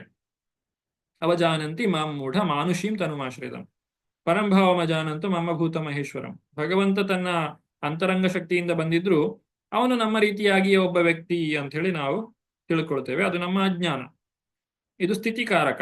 ಇನ್ನು ಲಯಕಾರಕನಾದ ಭಗವಂತ 43, ಇದು ಪ್ರಳಯಕ್ಕೆ ಸಂಬಂಧಪಟ್ಟದ್ದು. ಅನಂತರ ಕಲ್ಪಾಂತರದಲ್ಲಿ ಭಗವಂತನು ಸ್ವಯಂ ಲಯಕರ್ತನಾದ ರುದ್ರನ ರೂಪದಲ್ಲಿ ವಾಯು ಮೋಡಗಳನ್ನು ಸ್ಥಳಪಲ್ಲಟನಗೊಳಿಸುವಂತೆ ಸಂಪೂರ್ಣ ಸೃಷ್ಟಿಯನ್ನು ನಾಶ ಮಾಡುತ್ತಾನೆ. ರುದ್ರನ ರೂಪದಲ್ಲಿ ಬಂದು ಭಗವಂತ ಎಲ್ಲಾ ಸೃಷ್ಟಿಯನ್ನು ನಾಶ ಮಾಡ್ತಾನೆ. ಯಾಕಂದ್ರೆ ಈ ಸೃಷ್ಟಿ ಇದು ಜೀವಾತ್ಮರಿಗೆ ತಮ್ಮ ಒಂದು ಸ್ಥಾನವನ್ನ, ತಮ್ಮ ನಿಜವಾದಂತಹ ಸ್ವರೂಪವನ್ನ ತಿಳಿದುಕೊಳ್ಳಲಿಕ್ಕೆ ಭಗವಂತ ಕೊಟ್ಟಂತಹ ಒಂದು ಅವಕಾಶ. ಅದಕ್ಕೆ ಒಂದು ಪ್ರಾರಂಭ ಮತ್ತು ಅಂತ್ಯ ಅಂತಿದೆ. ಆ ಅಂತ್ಯದ ಸಮಯ ಬಂದಾಗ ಎಲ್ಲರೂ ಕೂಡ ಇಲ್ಲಿಂದ ಹೊರಡಬೇಕು. ಇದು ಮನ್ವಂತರದ ಒಂದು ಯುಗದ ಅಂತ್ಯದಲ್ಲಿರಬಹುದು, ಮನ್ವಂತರದ ಅಂತ್ಯದಲ್ಲಿರಬಹುದು, ಅಥವಾ ಕಲ್ಪದ ಅಂತ್ಯದಲ್ಲೇ ಇರಬಹುದು. ಯಾವ ಸಂದರ್ಭದಲ್ಲಿ ಬೇಕಾದರೂ ಈ ರೀತಿಯಾದಂತಹ ಪ್ರಳಯಗಳು ಉಂಟಾಗುತ್ತವೆ. ವಾಯುವು ಮೋಡಗಳನ್ನು ಸ್ಥಾನಪಲ್ಲಟಗೊಳಿಸುವಂತೆ, ಅಂದ್ರೆ ನಾವು ಯಾವುದೋ ಒಂದು ಶರೀರದಲ್ಲಿ ಇರ್ತೇವೆ, ಆಮೇಲೆ ಆ ಯುಗ ಬದಲಾದ ಹಾಗೆ ನಮ್ಮನ್ನು ಈ ಶರೀರವನ್ನು ತೆಗೆದು ಸ್ವಲ್ಪ ಕಾಲ ಹಾಗೆ ಉಳಿಸಿ ನಂತರ ಇನ್ನೊಂದು ಶರೀರಕ್ಕೆ ಹಾಕ್ತಾರೆ. ಗಾಳಿಯು ಮೋಡವನ್ನು ಚದುರಿಸಿದಂತೆ ಜೀವಾತ್ಮರನ್ನ ಈ ಭಗವಂತನ ಒಂದು ಶಕ್ತಿ ಅದು ಬದಲಾಯಿಸುವಂತೆ ಮಾಡ್ತದೆ. ಭಗವದ್ಗೀತೆಯಲ್ಲಿ ಇದನ್ನು ಹೇಳಿದ್ದಾರೆ 8ನೇ ಅಧ್ಯಾಯದ 19-20ನೇ ಶ್ಲೋಕದಲ್ಲಿ. ಭೂತಗ್ರಾಮ ಸಾಯೇವಾಯಂ ಭೂತ್ವಾ ಭೂತ್ವಾ ಪ್ರಲೀಯತೆ ರಾತ್ಸ್ಯಾಗ್ರಮೇವ ಶಾಪಾರ್ಥ ಪ್ರಭವತ್ಸ್ಯ ಹರಾಗಮೇ ಪರಸ್ತಸ್ಮಾತ್ತು ಭಾವೋನ್ಯೋ ವ್ಯಕ್ತೋ ಅವ್ಯಕ್ತಾತ್ ಸನಾತನಃ ಯತ್ಸು ಸರ್ವೇಷು ಭೂತೇಷು ನಶ್ಯತ್ ಸ ನ ವಿನಶ್ಯತಿ. ಈ ಪ್ರಪಂಚದ ಸೃಷ್ಟಿ, ಸ್ಥಿತಿ ಮತ್ತೆ ಲಯಗಳಿಗೆ ಭಗವಂತನು ಕಾರಣನಾಗಿದ್ದಾನೆ. ಇಷ್ಟೆಲ್ಲ ಹೇಳಿದ ಮೇಲೆ ಭಕ್ತರಿಗೆ ಇದರಲ್ಲಿ ಅಷ್ಟು ಆಸಕ್ತಿ ಇರುವುದಿಲ್ಲ ಅಂತ ಹೇಳ್ತಾರೆ ಶುಕದೇವ ಗೋಸ್ವಾಮಿ. ನಮಗೇನಿದ್ರು ಭಗವಂತನ ಒಂದು ಮಧುರವಾದಂತಹ ಲೀಲೆಗಳ ಬಗ್ಗೆ ಆಸಕ್ತಿಯ ವಿನಃ ಮಹಾ ಆಧ್ಯಾತ್ಮಿಕವಾದಿಗಳು ಹೀಗೆ ದೇವೋತ್ತಮ ಪರಮಪುರುಷನ ಕಾರ್ಯಗಳನ್ನು ವಿವರಿಸುತ್ತಾರೆ. ಆದರೆ ಶುದ್ಧ ಭಕ್ತರು ಈ ಲಕ್ಷಣದ ಆಚೆ ಇರುವ ದಿವ್ಯದಲ್ಲಿ ಹೆಚ್ಚು ಮಹತ್ವದ ವಸ್ತುಗಳನ್ನು ನೋಡಲು ಆಗಿದ್ದಾರೆ. ನಮಗೆ ಇದೆಲ್ಲ ವಿಚಾರಗಳಲ್ಲಿ ಅಷ್ಟೊಂದು ಪ್ರೀತಿ ಬರುವುದಿಲ್ಲ. ಆದ್ರೂ ಭಗವಂತನ ಮಹತ್ವವನ್ನ ತಿಳ್ಕೊಳ್ಳುವಂತಹ ಉದ್ದೇಶದಿಂದ ಇದನ್ನೆಲ್ಲ ನಾವು ಅರ್ಥ ಮಾಡಿಕೊಳ್ಳಿಕ್ಕೆ ಪ್ರಯತ್ನವನ್ನ ಮಾಡಬೇಕು. ಭಕ್ತ್ಯಾಮಾಂ ಅಭಿಜಾನಾತಿ, ಭಕ್ತರು ಮಾತ್ರ ನನ್ನನ್ನು ಅರ್ಥ ಮಾಡಿಕೊಳ್ಳಿಕ್ಕೆ ಸಾಧ್ಯ ಅಂತೇಳಿ ಶ್ರೀಕೃಷ್ಣನು ಕೂಡ ಭಗವದ್ಗೀತೆಯಲ್ಲಿ ತಿಳಿಸಿದ್ದಾನೆ 18:55ನೇ ಶ್ಲೋಕದಲ್ಲಿ. ಇಷ್ಟೆಲ್ಲ ನಾವು ಮಾಡ್ತಾನೆ ಭಗವಂತ ಮಾಡಿದ ಸರ್ಗ ವಿಸರ್ಗ ಅಂತ ಹೇಳ್ತೇವಲ್ಲ, ಆದ್ರೆ ನಿಜವಾಗಿ ಅವನು ಏನನ್ನೂ ಮಾಡುವುದಿಲ್ಲ. ಈ ಒಂದು ಶ್ಲೋಕ ಬಹಳ ಮುಖ್ಯ. ಹೇಗೆ ನಾವು ಭಗವಂತ ಏನು ಮಾಡುವುದಿಲ್ಲ ಅಂತೇಳಿ ಹೇಳಲಿಕ್ಕೆ ಸಾಧ್ಯ? ಇಷ್ಟೆಲ್ಲ ಮಾಡಿದ್ದಾನೆ, ಬ್ರಹ್ಮಾಂಡವನ್ನ ಸೃಷ್ಟಿ ಮಾಡಿ ನಮ್ಮ ಕರ್ಮಗಳನ್ನ ಕಳೆದುಕೊಳ್ಳಿಕ್ಕೆ ಹೀಗೆಲ್ಲ ಮಾಡಿದ ಮೇಲೂ ಅವನು ಮಾಡ್ತಾ ಇಲ್ಲ ಅಂತ ಹೇಗೆ ಹೇಳ್ತೇವೆ? ಈ 45ನೇ ಶ್ಲೋಕವನ್ನ ನೀವು ನೋಡಿದ್ರೆ, ನಾಸ್ಯ ಕರ್ಮಣಿ ಜನ್ಮಾದೌ ಪರಸ್ಯಾನು ವಿಧೀಯತೆ ಕರ್ತೃತ್ವ ಪ್ರತಿಷೇಧಾರ್ಥಂ ಮಾಯಯಾರೋಪಿತಂ ಹಿ ತತ್. ಭೌತಿಕ ಜಗತ್ತಿನ ಸೃಷ್ಟಿ ಮತ್ತು ಲಯಗಳಲ್ಲಿ ಭಗವಂತನ ನೇರ ಕರ್ತೃತ್ವವೇನೂ ಇಲ್ಲ. ಅವನ ಸಾಕ್ಷಾತ್ ಪ್ರವೇಶದ ವಿಷಯವಾಗಿ ವೇದಗಳಲ್ಲಿ ವರ್ಣಿಸಲಾಗಿರುವುದು ಕೇವಲ ಭೌತಿಕ ಪ್ರಕೃತಿಯೇ ಕರ್ತೃವೆಂಬ ಅಭಿಪ್ರಾಯವನ್ನು ಪ್ರತಿನಿಷೇಧಿಸುವುದಕ್ಕಾಗಿ. ಭಗವಂತನ ಶಕ್ತಿ ಎಷ್ಟೊಂದು ಸಂಪೂರ್ಣವಾಗಿದೆ ಅಂತ ಹೇಳಿದ್ರೆ, ನತಸ್ಯ ಕರಣಂ ಕರಣಂ ಚ ವಿದ್ಯತೆ, ನತಸ್ಯ ಕಾರ್ಯಂ ಕರಣಂ ಚ ವಿದ್ಯತೆ, ನತಸ್ಯ ಸಮ ಅಧಿಕಶ್ಚ ದೃಶ್ಯತೆ. ಸ್ವಾಭಾವಿಕಿ ಜ್ಞಾನ ಬಲ ಕ್ರಿಯಾಚ. ಅಂದ್ರೆ ಭಗವಂತನ ಶಕ್ತಿಗೆ ಸಮಾನರಾದವರಾಗಲಿ ಅಥವಾ ಅದನ್ನ ಮೀರಿದವರಾಗಲಿ ಯಾರು ಕೂಡ ಇರುವುದಿಲ್ಲ. ಸ್ವಾಭಾವಿಕಿ ಜ್ಞಾನ ಬಲ ಕ್ರಿಯಾಚ, ಎಲ್ಲವೂ ಕೂಡ ಸ್ವಾಭಾವಿಕವಾಗಿಯೇ ನಡೆದುಕೊಂಡು ಹೋಗುವಂತೆ ಕಾಣುತ್ತದೆ. ಅಷ್ಟೊಂದು ಪರಿಪೂರ್ಣತೆ. ನಾವು ಕೂಡ ಈಗ ಟೆಕ್ನಾಲಜಿ ತುಂಬಾ ಮುಂದುವರೆದಿದ್ರೆ ಅದೆಲ್ಲ ಆಟೋಮ್ಯಾಟ್ ಮಾಡಿಬಿಡ್ತೇವೆ, ಯಾರು ಅಲ್ಲಿ ಇರಬೇಕಾಗಿಲ್ಲ. ನಾವು ಈಗ ಹಿಂದೆ ಎಲ್ಲ ಬ್ಯಾಂಕ್ನಿಂದ ದುಡ್ಡು ತಗೊಳ್ಬೇಕಂದ್ರೆ ಕ್ಯೂ ನಿಲ್ಬೇಕಿತ್ತು. ಆದ್ರೆ ಈಗ ATMಗೆ ಹೋದ್ರೆ ಯಾರು ಬೇಕಾಗಿಲ್ಲ, ಒಂದು ಕಾರ್ಡ್ ಇದ್ರೆ ಸಾಕು. ಈಗ ಕಾರ್ಡ್ ಇಲ್ಲದೆ ಸುಮ್ಮನೆ ಮೊಬೈಲ್ OTP ಇಂದಲೇ ನಾವು ದುಡ್ಡು ತೆಗಿಬಹುದು. ಅಷ್ಟೊಂದು ಅಡ್ವಾನ್ಸ್ಡ್ ಟೆಕ್ನಾಲಜಿ ಅಂತ ಹೇಳ್ತೇವೆ. ಅಂದ್ರೆ ನತಸ್ಯ ಕಾರ್ಯಂ ಕರಣಂ ಚ ವಿದ್ಯತೆ, ನತಸ್ಯ ಸಮ ಅಧಿಕಶ್ಚ ದೃಶ್ಯತೆ, ಪರಾಸ್ಯ ಶಕ್ತಿರ್ ವಿವಿಧೈವ ಶ್ರೂಯತೆ, ಸ್ವಾಭಾವಿಕಿ ಜ್ಞಾನ ಬಲ ಕ್ರಿಯಾಚ. ಅಷ್ಟು ಸ್ವಾಭಾವಿಕವಾಗಿ ಬರ್ತದೆ. ಹಾಗಾದ್ರೆ ಭಗವಂತ ಮಾಡುವುದೇನು? ಭಗವಂತನ ಶಕ್ತಿ ಅಷ್ಟೊಂದು ಪರಿಪೂರ್ಣ ಆಗಿದೆ. ಭಗವಂತ ಸುಮ್ಮನೆ ಯೋಚನೆ ಮಾಡಿದ್ರೆ ಸಾಕು, ಆಗ್ಲಿ ಇಚ್ಛಿಸಿದ್ರೆ ಸಾಕು, ಕೆಲಸ ಆಗುತ್ತದೆ. ಹಿಂದೆ ಕೂಡ ಹೇಳಿದ್ದಾರೆ, ಭಗವಂತ ಇಚ್ಛಿಸಿದ ಹಾಗಾಗಿ ಸೃಷ್ಟಿ ಆಯಿತು, ಭಗವಂತ ಇಚ್ಛಿಸಿದ ನಾಶ ಆಯಿತು. ಈ ಮಾತನ್ನ ಯಾಕೆ ಹೇಳ್ತಾರೆ? ಭಗವಂತನಿಂದ ಆಯಿತು ಅಂತ ಹೇಳಿ ಒಂದೇ ಒಂದು ವಿಚಾರಕ್ಕಾಗಿ. ಪ್ರಕೃತಿಯೇ ಎಲ್ಲವನ್ನ ಮಾಡ್ತಾ ಇದೆ ಅಂತ ಹೇಳಿ ನೀವು ತಪ್ಪು ತಿಳ್ಕೊಳ್ಬಾರ್ದು ಅನ್ನುವಂತಹ ಒಂದೇ ಉದ್ದೇಶಕ್ಕಾಗಿ ಅಲ್ಲಿ ಭಗವಂತನಿಂದ ಆಗ್ತಾ ಇದೆ ಅಂತೇಳಿ ನಾವು ಹೇಳ್ತೇವೆ ವಿನಃ ವಾಸ್ತವದಲ್ಲಿ ಭಗವಂತ ನೇರವಾಗಿ ಯಾವುದನ್ನು ಮಾಡುವುದಿಲ್ಲ. ಇದನ್ನ ಈ ಒಂದು ಶ್ಲೋಕದಲ್ಲಿ ಹೇಳ್ತಾರೆ. ಕೇವಲ ಭೌತಿಕ ಪ್ರಕೃತಿಯೇ ಕರ್ತೃ ಎಂಬ ಅಭಿಪ್ರಾಯವನ್ನ ಪ್ರತಿನಿಷೇಧಿಸುವುದಕ್ಕಾಗಿ ಮಾತ್ರವೇ ಭಗವಂತನ ಸಾಕ್ಷಾತ್ ಪ್ರವೇಶದ ವಿಷಯವಾಗಿ ವೇದಗಳಲ್ಲಿ ವರ್ಣಿಸಲಾಗಿದೆ ವಿನಃ ಬೇರೆ ಯಾವುದೇ ಒಂದು ಉದ್ದೇಶವು ಇಲ್ಲಿ ಇಲ್ಲ.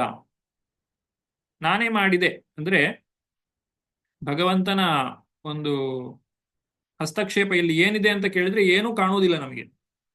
ಆದ್ರೆ ಭಗವಂತನ ಇಲ್ಲದೆ ಇದೆಲ್ಲ ನಡೀತಾ ಇದೆಯಾ ಅಂತ ಹೇಳಿದ್ರೆ ಇಲ್ಲ, ಎಲ್ಲವೂ ಭಗವಂತನ ಇರುವಿಕೆಯಿಂದಲೇ ನಡೀತಾ ಇರುವಂತ. ಹೇಗೆ ಈ ಶರೀರದಲ್ಲಿಯೂ ಕೂಡ ಆತ್ಮನು ಮಾಡ್ತಾ ಇರುವಂಥದ್ದು, ಆತ್ಮನ ಉಪಸ್ಥಿತಿ ಈ ಶರೀರದಲ್ಲಿ ಎಲ್ಲಿವರೆಗೆ ಇರ್ತದೋ ಅಲ್ಲಿಯವರೆಗೆ ಈ ಶರೀರದಲ್ಲಿ ಜೀವ ಇರ್ತದೆ ಅಥವಾ ಕಾರ್ಯಗಳು ನಡೆಯುತ್ತವೆ. ಈ ಸಮಸ್ತ ಬ್ರಹ್ಮಾಂಡ, ಈ ಪ್ರಪಂಚ ಏನಿದೆ, ಈ ಜೀವಾತ್ಮನ ಪೋಷಣೆಗೋಸ್ಕರ ಕೆಲಸ ಮಾಡ್ತದೆ. ಜೀವಾತ್ಮ ಯಾವಾಗ ಈ ಶರೀರವನ್ನ ಬಿಟ್ಟು ಹೊರಟು ಹೋಗ್ತಾನೋ ಆಗ ಅದೇ ಪ್ರಕೃತಿ ಈ ಒಂದು ಶರೀರವನ್ನ ನಾಶ ಮಾಡಲಿಕ್ಕೆ ಪ್ರಾರಂಭಿಸ್ತದೆ. ನಾವು ಎಷ್ಟೇ ಕಷ್ಟಪಟ್ಟರೂ ಅದನ್ನು ಇಟ್ಕೊಳ್ಲಿಕ್ಕೆ ಆಗುದಿಲ್ಲ, ಅದು ಮಣ್ಣಾಗಿಯೇ ಆಗುತ್ತದೆ. ಇದು ಭಗವಂತನ ಸೃಷ್ಟಿಯ ಒಂದು ವಿಚಿತ್ರ ಅಥವಾ ಸೃಷ್ಟಿಯ ಒಂದು ವಿಶೇಷತೆ. ಆ ಜೀವಾತ್ಮನ ಇರುವಿಕೆಯಿಂದ ಶರೀರ ನಡೀತದೆ. ಆದರೆ ಜೀವಾತ್ಮ ಏನಾದ್ರೂ ಮಾಡ್ತಾನ ಕೇಳಿದ್ರೆ ಇಲ್ಲ, ಅವನ ಇರುವಿಕೆಯಿಂದ ಕೆಲಸ ನಡೀತಾ ಇದೆ. ಆ ಭಗವಂತನು ಈ ಸಮಸ್ತ ವಿಶ್ವಕ್ಕೆ ಆತ್ಮನಿದ್ದ ಹಾಗೆ, ಅವನಿಂದಾಗಿಯೇ ಎಲ್ಲ ಕೆಲಸ ನಡೀತಾ ಇದೆ. ಆದ್ರೆ ನಿಜವಾಗಿ ಕೆಲಸವನ್ನ ಮಾಡ್ತಾ ಇರುವುದು ಯಾವುದು? ಭೌತಿಕ ಪ್ರಕೃತಿಯಿಂದಲೇ ಇದೆಲ್ಲ ನಡೀತಾ ಇರುವಂತಹದ್ದು. ಭಗವಂತನ ಆಜ್ಞೆಯ ಪ್ರಕಾರವಾಗಿ ಆಕೆ ಕೆಲಸವನ್ನ ಮಾಡ್ತಾ ಇರುವಂತಹದ್ದು. ಸೃಷ್ಟಿ ಸ್ಥಿತಿ ಪ್ರಲಯ ಸಾಧನ ಶಕ್ತಿ ರೇಖಾ ಛಾಯೇ ವಯಸ್ಯ ಭುವನಾನಿ ಬಿಭರ್ತಿ ದುರ್ಗಾ ಇಚ್ಛಾನುರೂಪಮಪಿ ಯಸ್ಯ ಚೇಷ್ಟತೆ ಸಾ ಗೋವಿಂದಮಾದಿ ಪುರುಷಂ ತಮಹಂ ಭಜಾಮಿ. ಭೌತಿಕ ಪ್ರಪಂಚವನ್ನ ದುರ್ಗಾ ಅಂತ ಕರಿತೇವೆ. ದುರ್ಗಾ ಅಂದ್ರೆ ಕೋಟೆ, ಜೈಲು. ಈ ಜೈಲಿನಲ್ಲಿ ನಮ್ಮನ್ನು ಇಟ್ಟಿದ್ದಾರೆ. ಈ ಜೈಲಿಗೆ ಒಡತಿ ಯಾರು? ದುರ್ಗಾದೇವಿ.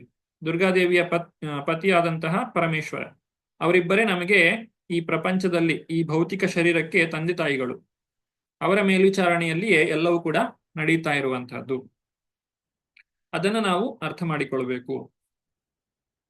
ಅತ ಏವ ಕೃಷ್ಣ ಮೂಲ ಜಗತ್ ಕಾರಣ ಪ್ರಕೃತಿ ಕಾರಣ ಯೈಚೆ ಅಜಾಗಲಸ್ಥನ.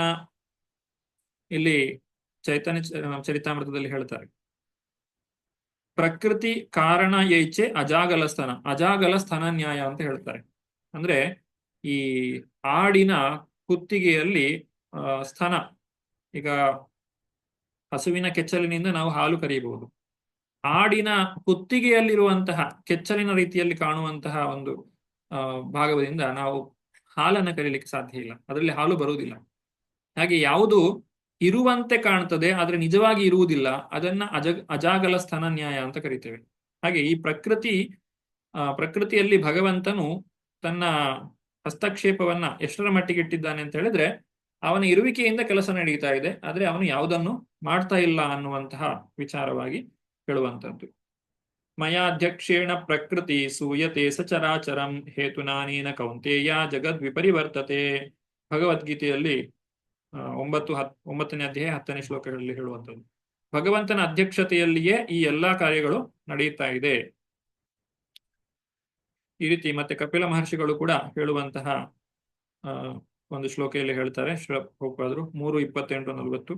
ಮೂಲಾಗ್ನಿ, ಅದರ ಜ್ವಾಲೆ, ಅದರ ಕಿಡಿಗಳು ಮತ್ತು ಅದರ ಹೊಗೆ ಎಲ್ಲವೂ ಒಂದೇ. ಏಕೆಂದರೆ ಮೂಲ ಅಗ್ನಿಯು ಅಗ್ನಿಯೇ, ಆದರೆ ಜ್ವಾಲೆಯಿಂದ ಭಿನ್ನವಾಗಿರುತ್ತದೆ. ಜ್ವಾಲೆಯು ಕಿಡಿಗಳಿಂದ ಭಿನ್ನವಾಗಿರುತ್ತದೆ ಮತ್ತು ಕಿಡಿಗಳು ಹೊಗೆಯಿಂದ ಭಿನ್ನವಾಗಿರುತ್ತದೆ. ಪ್ರತಿಯೊಂದರಲ್ಲಿಯೂ ಅಂದ್ರೆ ಜ್ವಾಲೆ, ಕಿಡಿ, ಹೊಗೆ, ಇದರಲ್ಲಿ ಅಗ್ನಿಯ ಸಮಗ್ರತೆ ಇರ್ತದೆ, ಆದರೆ ಅವೆಲ್ಲವೂ ವಿವಿಧ ಸ್ಥಿತಿಗಳಿಂದ ಬೇರೆ ಬೇರೆಯಾಗಿರುತ್ತವೆ. ವಿಶ್ವ ಅಭಿವ್ಯಕ್ತಿಯನ್ನು ಹೊಗೆಗೆ ಹೋಲಿಸಲಾಗಿದೆ, ಏಕೆಂದರೆ ಹೊಗೆಯು ಆಕಾಶದ ಮೇಲೆ ಹೋದಾಗ ತಿಳಿದ ಮತ್ತು ತಿಳಿಯದ ಅನೇಕ ಅಭಿವ್ಯಕ್ತಿಗಳಿಗೆ ಹೋಲುವ ಅನೇಕ ಆಕಾರಗಳು ತೋರುತ್ತವೆ. ಕಿಡಿಗಳನ್ನು ಜೀವಿಗೆ ಹೋಲಿಸಲಾಗಿದೆ. ಹೊಗೆ ಅಂದ್ರೆ ಭೌತಿಕ ಪ್ರಪಂಚ, ಕಿಡಿಗಳು ಜೀವಿಗಳ ರೀತಿಯಲ್ಲಿರುತ್ತದೆ. ಜ್ವಾಲೆಯನ್ನ ಪ್ರಧಾನಕ್ಕೆ ಹೋಲಿಸಲಾಗಿದೆ, ಅಂದ್ರೆ ಎಲ್ಲಿಂದ ಈ ಮೂಲ ಸೃಷ್ಟಿ ಬರ್ತದೆ, ಮಹತ್ತತ್ವ, ಅದಕ್ಕೆ ಪ್ರಧಾನ ಈ ಜ್ವಾಲೆಗೆ ಹೋಲಿಸಿದ್ದಾರೆ. ಎಲ್ಲವೂ ಕೂಡ ಮೂಲ ಅಗ್ನಿಯ ಗುಣದಿಂದ ಶಕ್ತಿಯುತವಾಗಿರುವುದರಿಂದ ಮಾತ್ರ ಅದು ಪರಿಣಾಮಕಾರಿಯಾಗಿದೆ. ಮೂಲ ಅಗ್ನಿ ಇರುವುದರಿಂದಲೇ ಅಲ್ಲಿ ಕಿಡಿ ಇದೆ, ಜ್ವಾಲೆ ಇದೆ, ಹೊಗೆ ಇದೆ. ಆದ್ರೆ ಆ ಹೊಗೆಯನ್ನೇ ನಾವು ಜ್ವಾಲೆ ಅಥವಾ ಮೂಲ ಅಗ್ನಿ ಅಂತ ಹೇಳಿ ಕರೀಲಿಕ್ಕೆ ಸಾಧ್ಯ ಇಲ್ಲ. ಸರ್ಗ ಅನ್ನುವಂಥದ್ದು ಬ್ರಹ್ಮನ ಹುಟ್ಟಿನ ಸಮಯದಲ್ಲಿ ನಡೆಯುವಂಥದ್ದು. ವಿಸರ್ಗ ಅನ್ನುವಂಥದ್ದು ಪ್ರತಿಯೊಂದು ಕಲ್ಪದಲ್ಲಿ, ಮನ್ವಂತರದಲ್ಲಿ, ಯುಗಗಳಲ್ಲಿ ನಡೆಯುವಂಥದ್ದು. ಸರ್ಗ ಒಂದೇ ಸಲ, ಬ್ರಹ್ಮ ಹುಟ್ಟುವಾಗ ಒಮ್ಮೆ ಸರ್ಗ ನಡೀತದೆ, ಆಮೇಲೆ ನಡೆಯುವುದೆಲ್ಲ ವಿಸರ್ಗವೇ. ಸಂಕ್ಷೇಪದಲ್ಲಿ ಇಲ್ಲಿ ವಿವರಿಸಲಾದ ಸೃಷ್ಟಿ ಮತ್ತು ಲಯದ ಈ ಪ್ರಕ್ರಿಯೆಯು ಬ್ರಹ್ಮನ ಒಂದು ದಿನದ ಅವಧಿಯ ನಿಯಂತ್ರಣ ತತ್ವವಾಗಿದೆ. ಭೌತಿಕ ಸೃಷ್ಟಿಯು ಪ್ರಸಾರವಾಗುವ ಮಹತ್ ಸೃಷ್ಟಿಯಲ್ಲಿಯೂ ಸಹ ಅದು ನಿಯಂತ್ರಣ ತತ್ವವಾಗಿದೆ. ಇದು ಭಗವಂತನ, ಈ ಬ್ರಹ್ಮದೇವ ಹುಟ್ಟುವಾಗ ಒಂದಿಷ್ಟು ವಿಚಾರಗಳನ್ನ, ಅಂದ್ರೆ ಈ ಮಹತ್ತತ್ವವನ್ನ ಭಗವಂತ ಸೃಷ್ಟಿ ಮಾಡಿ ಕೊಡ್ತಾನೆ ಸರ್ಗದ ರೂಪದಲ್ಲಿ. ಅದನ್ನ ಬ್ರಹ್ಮದೇವ ಮತ್ತೆ ಮತ್ತೆ ಉಪಯೋಗಿಸುವಂತದ್ದು.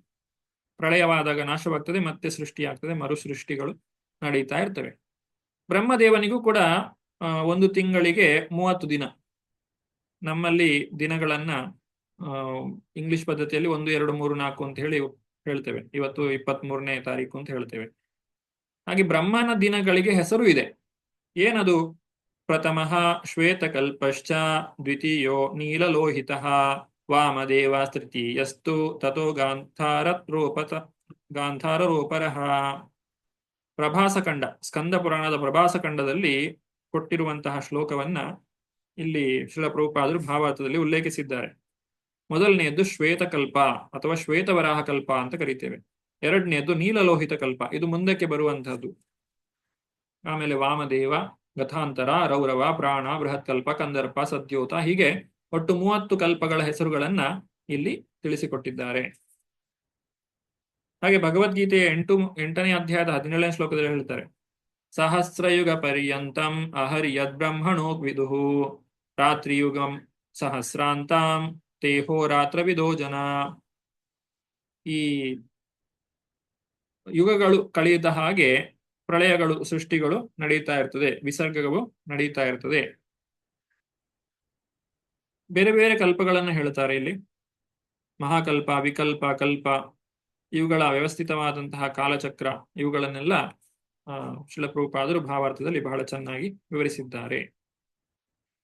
ಇನ್ನು ಮುಂದಕ್ಕೆ ಶ್ರೀಮದ್ ಭಾಗವತದ 3ನೇ ಸ್ಕಂದದ ಮುಂದಿನ ಸ್ಕಂದದಲ್ಲಿ 11ನೇ ಅಧ್ಯಾಯದಲ್ಲಿ ಮತ್ತೆ ಈ ಕಾಲದ ವಿಚಾರವಾಗಿ ನಾವು ನೋಡ್ಲಿಕ್ಕಿದ್ದೇವೆ ಬಹಳಷ್ಟು ವಿವರವಾಗಿ. ನಾವೀಗ ಏನು ಕಲಿತಾ ಇದ್ದೇವೆ ಇದೆಲ್ಲ ಇನ್ನಷ್ಟು ವಿಸ್ತಾರ ಆಗ್ತಾ ಹೋಗ್ತದೆ. ಈಗ ಸ್ವಲ್ಪ ವಿಚಾರ, ಯಾಕಂದ್ರೆ ಒಂದೇ ಸಲ ಎಲ್ಲವನ್ನು ಹೇಳಿಕೊಟ್ರೆ ನಮಗೆ ಅರ್ಥ ಆಗುದಿಲ್ಲ. ಹಾಗಾಗಿ ಭಾಗವತ ನಿಧಾನಕ್ಕೆ ಈ ವಿಚಾರಗಳನ್ನು ನಮ್ಮ ಮುಂದೆ ತೆರೀತಾ ಹೋಗ್ತದೆ. ಹೀಗೆ ನಾವು 1ನೇ ಕ್ಲಾಸಿಂದ 2, 3, 4ನೇ ಕ್ಲಾಸಿಗೆ ಬರುವಾಗ ನಿಧಾನಕ್ಕೆ ನಮಗೆ ಹೆಚ್ಚು ಹೆಚ್ಚು ವಿಚಾರಗಳನ್ನು ತಿಳಿಸ್ತಾ ಹೋಗ್ತಾರೆ.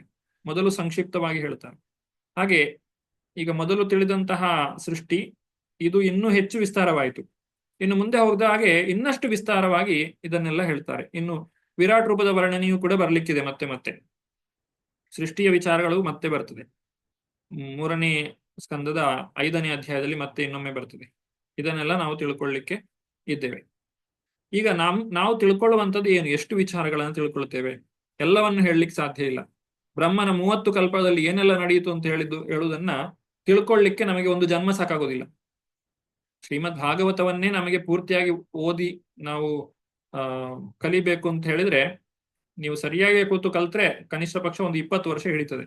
ಸರಿಯಾಗಿ ನೀವು ಭಾಗವತವನ್ನು ಸಂಪೂರ್ಣವಾಗಿ ಅಧ್ಯಯನ ಮಾಡಬೇಕು ಅಂತ ಹೇಳಿದ್ರೆ, ಅದನ್ನ ಅರ್ಥಸಹಿತವಾಗಿ ಸಂಪೂರ್ಣವಾಗಿ ತಿಳ್ಕೊಳ್ಳುವಂಥದ್ದು ನಮಗೆ ಸಾಧ್ಯವೇ ಇಲ್ಲ. ಅಷ್ಟೊಂದು ವಿಚಾರಗಳಿವೆ ಅವುಗಳಲ್ಲಿ. ಆದ್ರೆ ಅಧ್ಯಯನ ಮಾಡಿದೆವು ಅಂತ ಹೇಳ್ಕೊಳ್ಬೇಕಾದ್ರೆ ಅಷ್ಟೊಂದು ಸಮಯವನ್ನು ನಾವು ಕೊಡಬೇಕಾಗ್ತದೆ. ಆದ್ರೆ ಅದರಲ್ಲಿ ನಾವು ತಿಳ್ಕೊಳ್ಳುವಂಥದ್ದೇನು? ಒಂದು ಕಲ್ಪದ ವಿಚಾರವಾಗಿ ಮಾತ್ರ ಹೇಳಿರುವಂತಹದ್ದು. ಅದರಲ್ಲೂ ಸ್ವಯಂಭುವ ಮನ್ವಂತರದ ವಿಚಾರವನ್ನು ಹೇಳ್ತಾರೆ. ಆಮೇಲೆ ಈಗ ಪ್ರಸ್ತುತ ವೈವಸ್ವತ ಮನ್ವಂತರ ಅಷ್ಟೇ. ಒಟ್ಟು 14 ಮನ್ವಂತರಗಳಿವೆ ಒಂದು ಕಲ್ಪದಲ್ಲಿ. ಹಾಗಾಗಿ ಒಂದು ಕಲ್ಪವನ್ನು ಕೂಡ ಪೂರ್ತಿಯಾಗಿ ವಿವರಣೆ ಮಾಡಲಿಕ್ಕೆ ಆಗುವುದಿಲ್ಲ. ಭಾಗವತದಲ್ಲಿ ಅದನ್ನ ಪೂರ್ತಿಯಾಗಿ ಹೇಳಲಿಲ್ಲ. ನಮಗೆ ಕೇವಲ ಒಂದು ಮನ್ವಂತರ ಮತ್ತು ವೈವಸ್ವತ ಮನ್ವಂತರದ ಸ್ವಲ್ಪ ವಿಚಾರಗಳನ್ನಷ್ಟೇ ನಮಗೆ ತಿಳಿಸಿಕೊಟ್ಟಿರುವಂತಹದ್ದು. ರಾಜನೇ, ಕೆಲವು ಸಮಯದ ನಂತರ ಕಾಲದ ಸ್ಥೂಲ ಮತ್ತು ಸೂಕ್ಷ್ಮ ಲಕ್ಷಣಗಳಲ್ಲಿ ಅಳತೆಯನ್ನು ಪ್ರತಿಯೊಂದರ ವಿಶಿಷ್ಟ ಸಂಕೇತಗಳೊಂದಿಗೆ ನಾನು ವಿವರಿಸುತ್ತೇನೆ. ಆದರೆ ಈಗ ನಿನಗೆ ಪಾದ್ಮಕಲ್ಪವನ್ನು ವಿವರಿಸುತ್ತೇನೆ. ಮುಂದಕ್ಕೆ ಹೇಳಲಿಕ್ಕಿರುವಂಥದ್ದು. ಇಷ್ಟೆಲ್ಲ ಕೇಳಿದ ನಂತರ ಈಗ ಶೌನಕಾದಿ ಋಷಿಗಳಿಗೆ ಸ್ವಲ್ಪ ವಿಚಾರವನ್ನ ಬದಲಾಯಿಸ್ತಾರೆ. ತುಂಬಾ ಸಮಯದಿಂದ ನಾವು ಈ ಸೃಷ್ಟಿಯ ಬಗ್ಗೆ ಮತ್ತೆ ಭೌತಿಕ ಅಂಶಗಳ ಬಗ್ಗೆ ಕೇಳ್ತಾ ಇದ್ದೇವೆ. ಸ್ವಲ್ಪ ಭಗವಂತನ ಲೀಲೆಗಳ ಬಗ್ಗೆಯೂ ಕೂಡ ಕೇಳುವ ಅಂತ ಹೇಳಿ ಅವರಿಗೆ ಅನ್ನಿಸ್ತದೆ. ಹಾಗಾಗಿ ಅವರು ವಿದುರ ಮೈತ್ರೇಯರ ಸಂವಾದದ ಬಗ್ಗೆ ಕೇಳ್ತಾರೆ. ಇದು ಮೊದಲನೇ ಸ್ಕಂದದಲ್ಲಿ 13ನೇ ಅಧ್ಯಾಯದಲ್ಲಿ ಒಮ್ಮೆ ನಾವು ವಿದುರ ಮೈತ್ರೇಯರ ವಿಚಾರವಾಗಿ ತಿಳ್ಕೊಂಡಿದ್ದೇವೆ. ಅದರ ಮುಂದುವರಿದ ಭಾಗ ಏನಾಯಿತು ಅಂತ ಇಲ್ಲಿ ಈಗ ಶೌನಕಾದಿಗಳು ಕೇಳ್ತಾರೆ. ಅದಕ್ಕೆ ಮತ್ತೆ ಶುಕದೇವ ಗೋಸ್ವಾಮಿಗಳು ಅಥವಾ ಸೂತ ಗೋಸ್ವಾಮಿಗಳು ತಮ್ಮ ಒಂದು ಮಾತಿನ ವಿಚಾರ, ಈ ಒಂದು ಚರ್ಚೆ ಏನು ನಡೀತಾ ಇದೆ ಭಾಗವತದ ವಿಚಾರಗಳು, ಇದು ವಿದುರ ಮೈತ್ರೇಯರ ಸಂವಾದದ ಕಡೆಗೆ ನಮ್ಮನ್ನು ಕರ್ಕೊಂಡು ಹೋಗ್ತದೆ. ಅದೇ 48ನೇ ಶ್ಲೋಕದಲ್ಲಿ ನಾವು ಕಾಣಬಹುದು. ಶೌನಕ ಉವಾಚ, ಸೃಷ್ಟಿಯ ವಿಚಾರವಾಗಿ ಎಲ್ಲವನ್ನೂ ಕೇಳಿದ ನಂತರ ಶೌನಕ ಋಷಿಗಳು ಸೂತ ಮುನಿಗಳನ್ನು ವಿದುರನ ಬಗ್ಗೆ ವಿಚಾರಿಸಿದರು. ಏಕೆಂದರೆ ತ್ಯಜಿಸಲು ಕಷ್ಟಕರವಾದ ತನ್ನ ಎಲ್ಲ ಬಂಧುಗಳನ್ನು ತೊರೆದು ವಿದುರನು ಹೇಗೆ ಗೃಹತ್ಯಾಗ ಮಾಡಿದ್ದನೆಂಬುದನ್ನು ಸೂತ ಮುನಿಗಳು ಹಿಂದೆಯೇ ಅವರಿಗೆ ಹೇಳಿದ್ದರು. ಹಿಂದೆ ಅಂತ ಹೇಳಿದ್ರೆ ಅದೇ ಮೊದಲನೇ ಸ್ಕಂದದ 13ನೇ ಶ್ಲೋಕದ 13ನೇ ಅಧ್ಯಾಯದಲ್ಲಿ ತಿಳಿಸಿದ್ದಾರೆ. ವಿದುರರು ಮೈತ್ರೇಯರಿಂದ ಜ್ಞಾನವನ್ನು ಸ್ವೀಕಾರ ಮಾಡಿದ್ದಾರೆ ಅಂತ ಹೇಳಿ ಮೊದಲನೇ ಶ್ಲೋಕದಲ್ಲಿ ಹೇಳಿದ್ದಾರೆ. ಈಗ ಮುಂದುವರಿಸಿ ಏನ್ ಹೇಳ್ತಾರೆ ಶೌನಕ ಋಷಿಗಳು ಹೇಳಿದರು, ದಿವ್ಯ ವಿಷಯಗಳ ಮೇಲೆ ಸಂಭಾಷಿಸಿದ ವಿದುರ ಮತ್ತು ಮೈತ್ರೇಯರ ನಡುವೆ ನಡೆದ ಚರ್ಚೆಯ ವಿಷಯಗಳೇನು ಮತ್ತು ವಿದುರನು ಏನು ಕೇಳಿದನು ಹಾಗೂ ಮೈತ್ರೇಯರ ಉತ್ತರವೇನು ಎಂಬುದನ್ನು ದಯವಿಟ್ಟು ನಮಗೆ ತಿಳಿಸಿ. ವಿದುರನು ತನ್ನ ಕುಟುಂಬದ ಸದಸ್ಯರ ಸಂಬಂಧವನ್ನು ತ್ಯಜಿಸಿದ ಕಾರಣವನ್ನು, ಅವನು ಮತ್ತೆ ಏಕೆ ಮನೆಗೆ ಬಂದನು ಎಂಬುದನ್ನು ಕೂಡ ದಯವಿಟ್ಟು ತಿಳಿಸಿ. ವಿದುರನು ಯಾತ್ರಾ ಸ್ಥಳಗಳಲ್ಲಿ ಇದ್ದಾಗ ಅವನು ಮಾಡಿದ ಕಾರ್ಯಗಳನ್ನು ಕೂಡ ದಯವಿಟ್ಟು ನಮಗೆ ತಿಳಿಸಿ. ಇಲ್ಲಿ 3 ವ್ಯಕ್ತಿಗಳನ್ನು ನಾವು ಭೇಟಿ ಮಾಡ್ತೇವೆ ಈ ಮುಂದಕ್ಕೆ. ಒಂದು ಕೃಷ್ಣ, ಉದ್ಧವ, ಮೈತ್ರೇಯ ಮತ್ತು ವಿದುರ, 4 ಜನರು. ಶ್ರೀಕೃಷ್ಣನು ಉದ್ಧವನಿಗೆ ಮಾಡಿದಂತಹ ಬೋಧೆ ಅದು ಉದ್ಧವ ಗೀತೆ. ಆಮೇಲೆ ಆ ಉದ್ಧವನಿಗೆ ಬೋಧನೆ ಮಾಡುವಾಗ ಅಲ್ಲಿ ಮೈತ್ರೇಯರು ಇದ್ರು. ಅದನ್ನು ಕೇಳಿಸಿಕೊಂಡಂತಹ ಮೈತ್ರೇಯರು ವಿದುರನಿಗೆ ಹೇಳಿದಂತಹ ವಿಚಾರ. ವಿದುರನು ಮೈತ್ರೇಯರಿಂದ ಏನು ಕೇಳಿಸಿಕೊಂಡ ಅನ್ನುವುದನ್ನ ಈಗ 3ನೇ ಸ್ಕಂದದಿಂದಲೇ ನಾವು ತಿಳ್ಕೊಳ್ತೇವೆ. ಆದ್ರೆ ಶ್ರೀಕೃಷ್ಣನು ಉದ್ಧವನಿಗೆ ಏನು ಹೇಳಿದ ಅನ್ನುವುದನ್ನ 11ನೇ ಸ್ಕಂದದಲ್ಲಿ ನೇರವಾಗಿ ಶ್ರೀಕೃಷ್ಣನ ಬಾಯಿಂದಲೇ ನಾವು ಕೇಳಲಿಕ್ಕಿದ್ದೇವೆ. ಅದು 11ನೇ ಸ್ಕಂದದಲ್ಲಿ ಬರ್ತದೆ. ಹಾಗಾಗಿ ಈಗ ಸದ್ಯಕ್ಕೆ ನಾವು ವಿದುರ ಮೈತ್ರೇಯರಿಂದ ಏನು ವಿಚಾರವನ್ನ ತಿಳಿದುಕೊಂಡ ಅನ್ನೋದನ್ನ ತಿಳ್ಕೊಳ್ತೇವೆ. ಸೂತಮುನಿಗಳು ಅದಕ್ಕೆ ಉತ್ತರವಾಗಿ ಹೇಳ್ತಾರೆ, ಪರೀಕ್ಷಿತ ರಾಜನ ಪ್ರಶ್ನೆಗಳಿಗೆ ಮಹಾಮುನಿ ವಿವರಿಸಿದ ಅದೇ ವಿಷಯಗಳನ್ನೇ ನಾನೀಗ ನಿಮಗೆ ವಿವರಿಸುತ್ತೇನೆ. ದಯವಿಟ್ಟು ಮನಸ್ಸಿಟ್ಟು ಅದನ್ನು ಆಲಿಸಿ. ಇದು 51ನೇ ಶ್ಲೋಕ, ಕೊನೆಯ ಶ್ಲೋಕ, ಈ ಅಧ್ಯಾಯದ ಕೊನೆಯ ಶ್ಲೋಕ, ಈ ಸ್ಕಂದದ ಕೊನೆಯ ಶ್ಲೋಕ. ಇಲ್ಲಿಗೆ 2ನೆಯ ಸ್ಕಂದದ ಕೊನೆಯ ಭಾಗವನ್ನು ನಾವು ತಲುಪಿದ್ದೇವೆ. ಏನು ಹೇಳ್ತಾರೆ ಸೂತ ಗೋಸ್ವಾಮಿಗಳು ಅಥವಾ ಶುಕದೇವ ಗೋಸ್ವಾಮಿಗಳು? ಮೈತ್ರೇಯ ಋಷಿಗಳು ಅಂತ ಹೇಳಿದ್ರೆ ಯಾರು? ವಿದುರರು ಅವರನ್ನು ಹೇಗೆ ಭೇಟಿ ಮಾಡಿದ್ರು? ವಿದುರರು ಅವರ ಹತ್ರಕ್ಕೆ ಹೋಗ್ಲಿಕ್ಕೆ ಕಾರಣರಾದದ್ದು ಹೇಗೆ? ಇದಕ್ಕೆಲ್ಲ ಯಾವುದು ನಿಮಿತ್ತವಾದಂತಹ ಕಾರಣ, ಅಂದ್ರೆ ಯಾವ ಒಂದು ರೀತಿಯಲ್ಲಿ ಅವರಿಬ್ಬರ ಭೇಟಿ ನಡೆಯಿತು, ಇದೆಲ್ಲವನ್ನು ಕೂಡ ನಾವು ಮುಂದಿನ ಅಧ್ಯಾಯದಲ್ಲಿ, ಅಂದ್ರೆ 3ನೆಯ ಸ್ಕಂದದ ಪ್ರಥಮ ಶ್ಲೋಕ, 3ನೆಯ ಸ್ಕಂದದ ಪ್ರವೇಶ ಮುಂದಿನ ತರಗತಿಯಲ್ಲಿ, ಅದನ್ನು ನಾವು ಮುಂದಿನ ತರಗತಿಯಲ್ಲಿ ನೋಡೋಣ ಅಂತ ಹೇಳ್ತಾ ಇವತ್ತಿನ ತರಗತಿಗೆ ಇಲ್ಲಿ ವಿರಾಮವನ್ನು ಕೊಡ್ತಾ ಇದ್ದೇನೆ. ಆ ಭಗವಂತನ ಒಂದು ಆಶೀರ್ವಾದದಿಂದ ಯಶಸ್ವಿಯಾಗಿ ನಾವು 2ನೆಯ ಸ್ಕಂದವನ್ನ ತಿಳಿದುಕೊಳ್ಳಿಕ್ಕೆ ಕಿಂಚಿತ್ ಸಾಧ್ಯವಾದಷ್ಟು ಮಾತ್ರ, ಸಂಪೂರ್ಣವಾಗಿ ಅಂತ ಹೇಳೋದಿಲ್ಲ, ಯಾಕಂದ್ರೆ ಭಾಗವತವನ್ನ ಮತ್ತೆ ಮತ್ತೆ ನಾವು ಕೇಳ್ತಾ ಇರಬೇಕು. ನಿತ್ಯಂ ಭಾಗವತ ಸೇವೆಯ. ಈಗ 2ನೇ ಸ್ಕಂದ ಮುಗಿಯಿತು, ಇನ್ನು ನಾನು 2ನೇ ಸ್ಕಂದ ಓದ್ಲೇಬೇಕಾಗಿಲ್ಲ, ಹಾಗೆಲ್ಲ. ಇದು ಟೆಕ್ಸ್ಟ್ ಬುಕ್ ತರ ಅಲ್ಲ. ನಾವು ಒಮ್ಮೆ SSLC ಪಾಸ್ ಆದ್ಮೇಲೆ ಅದನ್ನ ಪುಸ್ತಕವನ್ನು ಮತ್ತೆ ತೆರೀಲಿಕ್ಕೆ ಹೋಗುದಿಲ್ಲ. ಆದ್ರೆ ಭಾಗವತ ನಾವು ನಿತ್ಯವೂ ಅಧ್ಯಯನ ಮಾಡ್ತಾ ಇರಬೇಕು, ನಿತ್ಯವೂ ತಿಳಿದುಕೊಳ್ತಾ ಇರಬೇಕು. ಅದು ನಮಗೆ ಬದುಕಿಗೆ ದೀಪ, ದಾರಿ ದೀಪವ ಇದ್ದ ಹಾಗೆ. ಆ ಕೃಷ್ಣನ ಹತ್ತಿರ ನಮ್ಮನ್ನ ಕರೆದುಕೊಂಡು ಹೋಗ್ತದೆ. ಅದೇನು ಅಂತ ಹೇಳಿ ಮುಂದಕ್ಕೆ ನಾವು ತಿಳಿದುಕೊಳ್ಳೋಣ. ಎಲ್ಲ ಭಕ್ತರು ಕೂಡ ಇದೇ ರೀತಿಯಾಗಿ ಸಹಕಾರ ಮಾಡ್ತಾ ತರಗತಿಯಲ್ಲಿ ಹಾಜರಿರಬೇಕು ಅಂತೇಳಿ ಕೇಳಿಕೊಳ್ತಾ ಇವತ್ತಿನ ತರಗತಿಯನ್ನ ವಿರಾಮವನ್ನು ಕೊಡ್ತಾ ಇದ್ದೇನೆ.